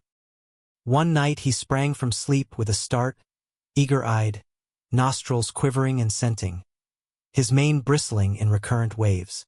From the forest came the call, or one note of it, for the call was many-noted, distinct and definite as never before. A long-drawn howl, like yet unlike any noise made by husky dog, and he knew it in the old familiar way as a sound heard before. He sprang through the sleeping camp and in swift silence dashed through the woods. As he drew closer to the cry he went more slowly, with caution in every movement, till he came to an open place among the trees and looking out saw, erect on haunches with nose pointed to the sky, a long, lean, timber wolf. He had made no noise, yet it ceased from its howling and tried to sense his presence. Buck stalked into the open, half-crouching, body gathered compactly together, tail straight and stiff, feet falling with unwanted care. Every movement advertised commingled threatening and overture of friendliness. It was the menacing truce that marks the meeting of wild beasts that prey. But the wolf fled at sight of him. He followed, with wild leapings, in a frenzy to overtake. He ran him into a blind channel in the bed of the creek where a timber jam barred the way. The wolf whirled about, pivoting on his hind legs after the fashion of Joe and of all cornered husky dogs, snarling and bristling, clipping his teeth together in a continuous and rapid succession of snaps. Buck did not attack, but circled him about and hedged him in with friendly advances. The wolf was suspicious and afraid, for Buck made 3 of him in weight, while his head barely reached Buck's shoulder. Watching his chance, he darted away, and the chase was resumed. Time and again he was cornered, and the thing repeated, though he was in poor condition, or Buck could not so easily have overtaken him. He would run till Buck's head was even with his flank, when he would whirl around at bay, only to dash away again at the first opportunity. But in the end Buck's pertinacity was rewarded. For the wolf, finding that no harm was intended, finally sniffed noses with him. Then they became friendly, and played about in the nervous, half-coy way with which fierce beasts belie their fierceness. After some time of this, the wolf started off at an easy lope in a manner that plainly showed he was going somewhere. He made it clear to Buck that he was to come, and they ran side by side through the somber twilight, straight up the creek bed, into the gorge from which it issued, and across the bleak divide where it took its rise. On the opposite slope of the watershed they came down into a level country where were great stretches of forest and many streams, and through these great stretches they ran steadily, hour after hour, the sun rising higher and the day growing warmer. Buck was wildly glad. He knew he was at last answering the call, running by the side of his wood brother toward the place from where the call surely came. Old memories were coming upon him fast, and he was stirring to them as of old he stirred to the realities of which they were the shadows. He had done this thing before, somewhere in that other and dimly remembered world, and he was doing it again now, running free in the open, the unpacked earth underfoot, the wide sky overhead. They stopped by a running stream to drink, and, stopping, Buck remembered John Thornton. He sat down. The wolf started on toward the place from where the call surely came, then returned to him, sniffing noses and making actions as though to encourage him. But Buck turned about and started slowly on the back track. For the better part of an hour the wild brother ran by his side, whining softly. Then he sat down, pointed his nose upward, and howled. It was a mournful howl, and as Buck held steadily on his way he heard it grow faint and fainter until it was lost in the distance. John Thornton was eating dinner when Buck dashed into camp and sprang upon him in a frenzy of affection, overturning him, scrambling upon him, licking his face, biting his hand, playing the general tomfool, as John Thornton characterized it, the while he shook Buck back and forth and cursed him lovingly. For 2 days and nights Buck never left camp, never let Thornton out of his sight. He followed him about at his work, watched him while he ate, saw him into his blankets at night and out of them in the morning. But after 2 days the call in the forest began to sound more imperiously than ever. Buck's restlessness came back on him, and he was haunted by recollections of the wild brother, and of the smiling land beyond the divide and the run side by side through the wide forest stretches. Once again he took to wandering in the woods, but the wild brother came no more. And though he listened through long vigils, the mournful howl was never raised. He began to sleep out at night, staying away from camp for days at a time, and once he crossed the divide at the head of the creek and went down into the land of timber and streams. There he wandered for a week, seeking vainly for fresh sign of the wild brother, killing his meat as he traveled and traveling with the long, easy lope that seems never to tire. He fished for salmon in a broad stream that emptied somewhere into the sea, and by this stream he killed a large black bear, blinded by the mosquitoes while likewise fishing, and raging through the forest helpless and terrible. Even so, it was a hard fight, and it aroused the last latent remnants of Buck's ferocity. And 2 days later, when he returned to his kill and found a dozen wolverines quarreling over the spoil, he scattered them like chaff. And those that fled left 2 behind who would quarrel no more. The blood-longing became stronger than ever before. He was a killer, a thing that preyed, living on the things that lived, unaided, alone, by virtue of his own strength and prowess, surviving triumphantly in a hostile environment where only the strong survived. Because of all this he became possessed of a great pride in himself, which communicated itself like a contagion to his physical being. It advertised itself in all his movements, was apparent in the play of every muscle, spoke plainly as speech in the way he carried himself, and made his glorious furry coat if anything more glorious. But for the stray brown on his muzzle and above his eyes, and for the splash of white hair that ran midmost down his chest, he might well have been mistaken for a gigantic wolf, larger than the largest of the breed. From his St. Bernard father he had inherited size and weight, but it was his shepherd mother who had given shape to that size and weight. His muzzle was the long wolf muzzle, save that it was larger than the muzzle of any wolf, and his head, somewhat broader, was the wolf head on a massive scale. His cunning was wolf cunning and wild cunning, his intelligence, shepherd intelligence, and Saint Bernard intelligence. And all this, plus an experience gained in the fiercest of schools, made him as formidable a creature as any that roamed the wild. A carnivorous animal living on a straight meat diet, he was in full flower at the high tide of his life, overspilling with vigor and virility. When Thornton passed a caressing hand along his back, a snapping and crackling followed the hand, each hair discharging its pent magnetism at the contact. Every part, brain and body, nerve tissue and fiber, was keyed to the most exquisite pitch, and between all the parts there was a perfect equilibrium or adjustment. To sights and sounds and events which required action, he responded with lightning-like rapidity. Quickly as a husky dog could leap to defend from attack or to attack, he could leap twice as quickly. He saw the movement or heard sound and responded in less time than another dog required to compass the mere seeing or hearing. He perceived and determined and responded in the same instant. In point of fact, the three actions of perceiving, determining, and responding were sequential, but so infinitesimal were the intervals of time between them that they appeared simultaneous. His muscles were surcharged with vitality and snapped into play sharply like steel springs. Life streamed through him in splendid flood, glad and rampant, until it seemed that it would burst him asunder in sheer ecstasy and pour forth generously over the world. "Never was there such a dog," said John Thornton one day, as the partners watched Buck marching out of camp. "When he was made, the mold was broke," said Pete. "Py jingo, I tink so mineself," Hans affirmed. They saw him marching out of camp, but they did not see the instant and terrible transformation which took place as soon as he was within the secrecy of the forest. He no longer marched. At once he became a thing of the wild, stealing along softly, cat-footed, a passing shadow that appeared and disappeared among the shadows. He knew how to take advantage of every cover, to crawl on his belly like a snake, and like a snake to leap and strike. He could take a ptarmigan from its nest, kill a rabbit as it slept, and snap in mid-air the little chipmunks fleeing a second too late for the trees. Fish in open pools were not too quick for him, nor were beaver, mending their dams, too wary. He killed to eat, not from wantonness, but he preferred to eat what he killed himself. So a lurking humor ran through his deeds, and it was his delight to steal upon the squirrels and, when he all but had them, to let them go, chattering in mortal fear to the treetops. As the fall of the year came on, the moose appeared in greater abundance, moving slowly down to meet the winter in the lower and less rigorous valleys. Buck had already dragged down a stray part-grown calf. But he wished strongly for larger and more formidable quarry, and he came upon it one day on the divide at the head of the creek. A band of 20 moose had crossed over from the land of streams and timber, and chief among them was a great bull. He was in a savage temper, and, standing over 6 feet from the ground, was as formidable an antagonist as even Buck could desire. Back and forth the bull tossed his great palmate antlers, branching to 14 points and embracing 7 feet within the tips. His small eyes burned with a vicious and bitter light while he roared with fury at sight of Buck.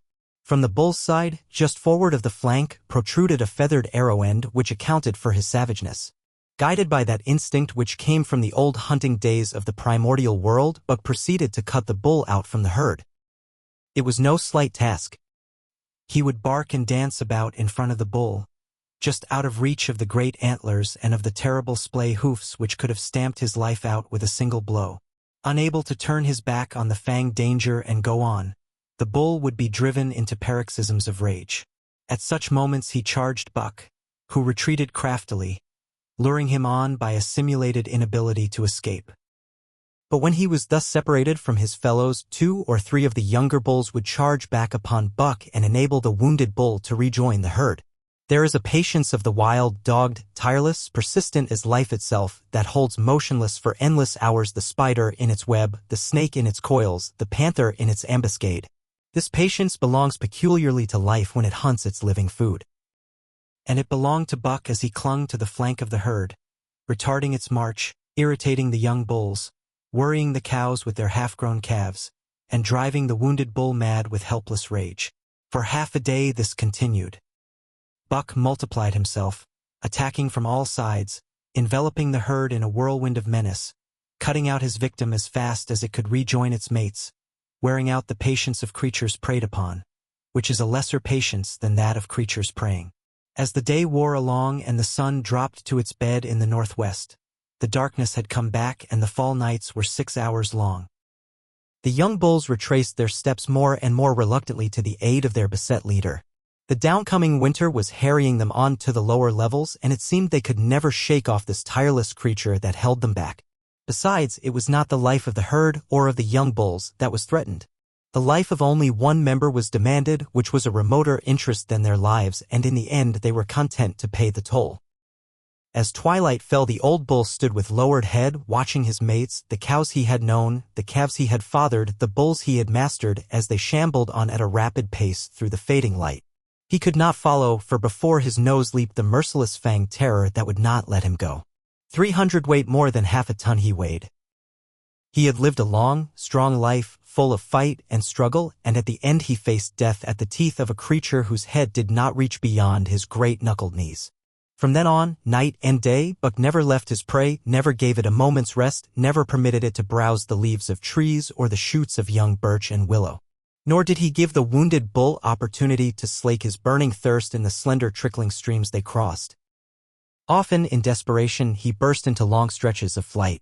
At such times Buck did not attempt to stay him, but loped easily at his heels, satisfied with the way the game was played, lying down when the moose stood still, attacking him fiercely when he strove to eat or drink. The great head drooped more and more under its tree of horns, and the shambling trot grew weak and weaker. He took to standing for long periods, with nose to the ground and dejected ears dropped limply. And Buck found more time in which to get water for himself and in which to rest. At such moments, panting with red lolling tongue and with eyes fixed upon the big bull, it appeared to Buck that a change was coming over the face of things. He could feel a new stir in the land. As the moose were coming into the land, other kinds of life were coming in. Forest and stream and air seemed palpitant with their presence. The news of it was borne in upon him, not by sight, or sound, or smell, but by some other and subtler sense. He heard nothing, saw nothing, yet knew that the land was somehow different, that through it strange things were afoot and ranging, and he resolved to investigate after he had finished the business in hand. At last, at the end of the 4th day, he pulled the great moose down. For a day and a night he remained by the kill, eating and sleeping, turn and turn about. Then, rested, refreshed and strong, he turned his face toward camp and John Thornton. He broke into the long, easy lope, and went on, hour after hour, never at loss for the tangled way, heading straight home through strange country with a certitude of direction that put man and his magnetic needle to shame. As he held on, he became more and more conscious of the new stir in the land. There was life abroad in it different from the life which had been there throughout the summer. No longer was this fact borne in upon him in some subtle, mysterious way. The birds talked of it, the squirrels chattered about it, the very breeze whispered of it. Several times he stopped and drew in the fresh morning air in great sniffs, reading a message which made him leap on with greater speed. He was oppressed with a sense of calamity happening, if it were not calamity already happened. And as he crossed the last watershed and dropped down into the valley toward camp, he proceeded with greater caution. 3 miles away he came upon a fresh trail that sent his neck hair rippling and bristling. It led straight toward camp and John Thornton. Buck hurried on, swiftly and stealthily, every nerve straining and tense, alert to the multitudinous details which told a story, all but the end. His nose gave him a varying description of the passage of the life on the heels of which he was traveling. He remarked the pregnant silence of the forest. The bird life had flitted. The squirrels were in hiding. One only he saw, a sleek gray fellow, flattened against a gray dead limb so that he seemed a part of it, a woody excrescence upon the wood itself. As Buck slid along with the obscureness of a gliding shadow, his nose was jerked suddenly to the side as though a positive force had gripped and pulled it. He followed the new scent into a thicket and found Nigeria. He was lying on his side, dead where he had dragged himself, an arrow protruding, head and feathers, from either side of his body. 100 yards farther on, Buck came upon one of the sled dogs Thornton had bought in Dawson.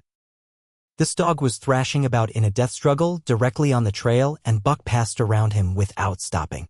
From the camp came the faint sound of many voices rising and falling in a sing-song chant. Bellying forward to the edge of the clearing, he found Hans lying on his face, feathered with arrows like a porcupine. At the same instant Buck peered out where the spruce bough lodge had been and saw what made his hair leap straight up on his neck and shoulders. A gust of overpowering rage swept over him. He did not know that he growled, but he growled aloud with a terrible ferocity. For the last time in his life he allowed passion to usurp cunning and reason, and it was because of his great love for John Thornton that he lost his head. The Yeehats were dancing about the wreckage of the Spruce Bough Lodge when they heard a fearful roaring and saw rushing upon them an animal the like of which they had never seen before. It was Buck, a live hurricane of fury, hurling himself upon them in a frenzy to destroy. He sprang at the foremost man. It was the chief of the Yeehats, ripping the throat wide open till the rent jugular spouted a fountain of blood. He did not pause to worry the victim, but ripped in passing, with the next bound tearing wide the throat of a second man. There was no withstanding him. He plunged about in their very midst, tearing, rending, destroying, in constant and terrific motion which defied the arrows they discharged at him. In fact, so inconceivably rapid were his movements, and so closely were the Indians tangled together, that they shot one another with the arrows, and one young hunter, hurling a spear at Buck in mid-air, drove it through the chest of another hunter with such force that the point broke through the skin of the back and stood out beyond. Then a panic seized the Yeehats, and they fled in terror to the woods, proclaiming as they fled the advent of the evil spirit. And truly Buck was the fiend incarnate, raging at their heels and dragging them down like deer as they raced through the trees. It was a fateful day for the Yeehats. They scattered far and wide over the country, and it was not till a week later that the last of the survivors gathered together in a lower valley and counted their losses.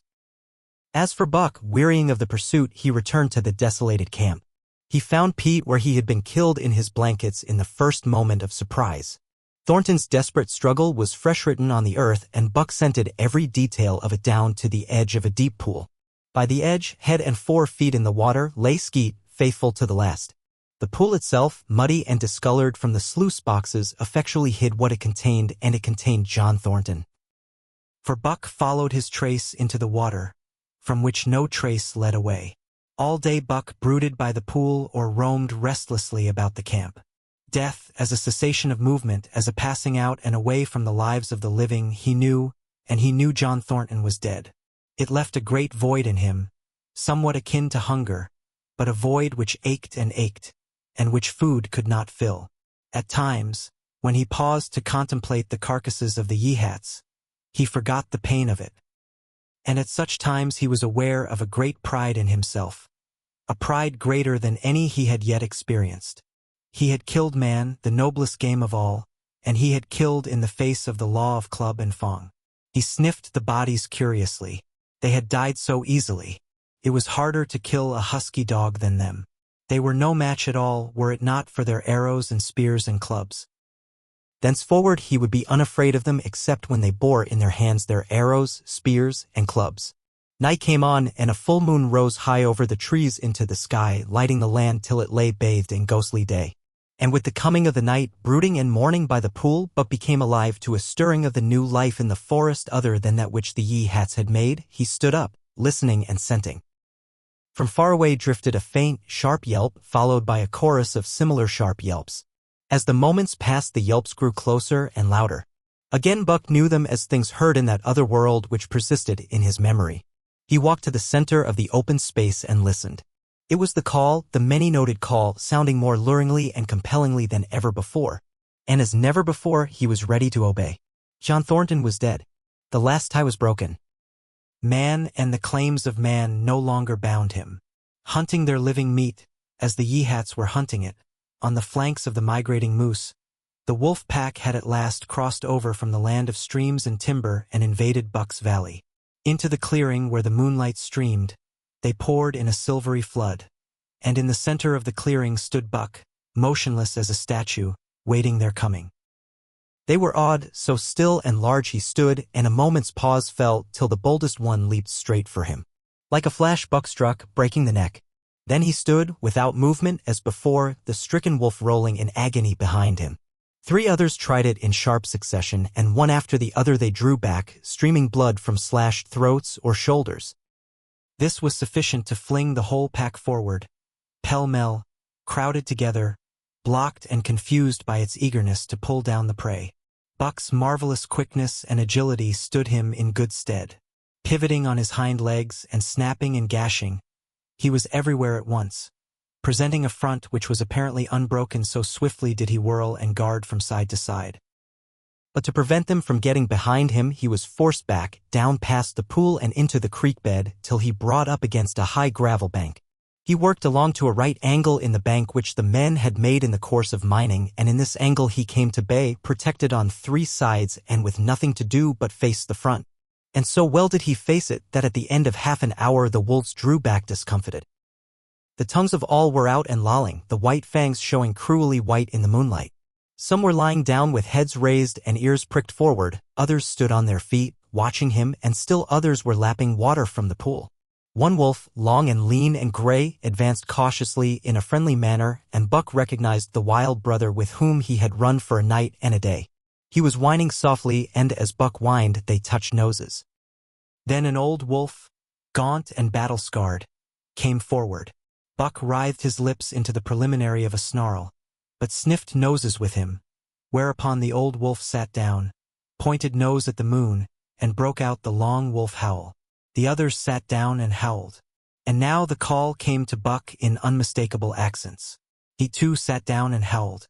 This over, he came out of his angle and the pack crowded around him, sniffing in half-friendly, half-savage manner. The leaders lifted the yelp of the pack and sprang away into the woods. The wolves swung in behind, yelping in chorus. And Buck ran with them, side by side with the wild brother, yelping as he ran. And here may well end the story of Buck. The years were not many when the Yeehats noted a change in the breed of timber wolves, for some were seen with splashes of brown on head and muzzle and with a rift of white centering down the chest. But more remarkable than this, the Yeehats tell of a ghost dog that runs at the head of the pack. They are afraid of this ghost dog, for it has cunning greater than they, stealing from their camps in fierce winters, robbing their traps, slaying their dogs, and defying their bravest hunters. Nay, the tale grows worse. Hunters there are who fail to return to the camp, and hunters there have been whom their tribesmen found with throats slashed cruelly open and with wolf prints about them in the snow greater than the prints of any wolf.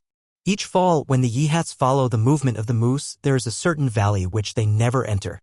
And women there are who become sad when the word goes over the fire of how the evil spirit came to select that valley for an abiding place.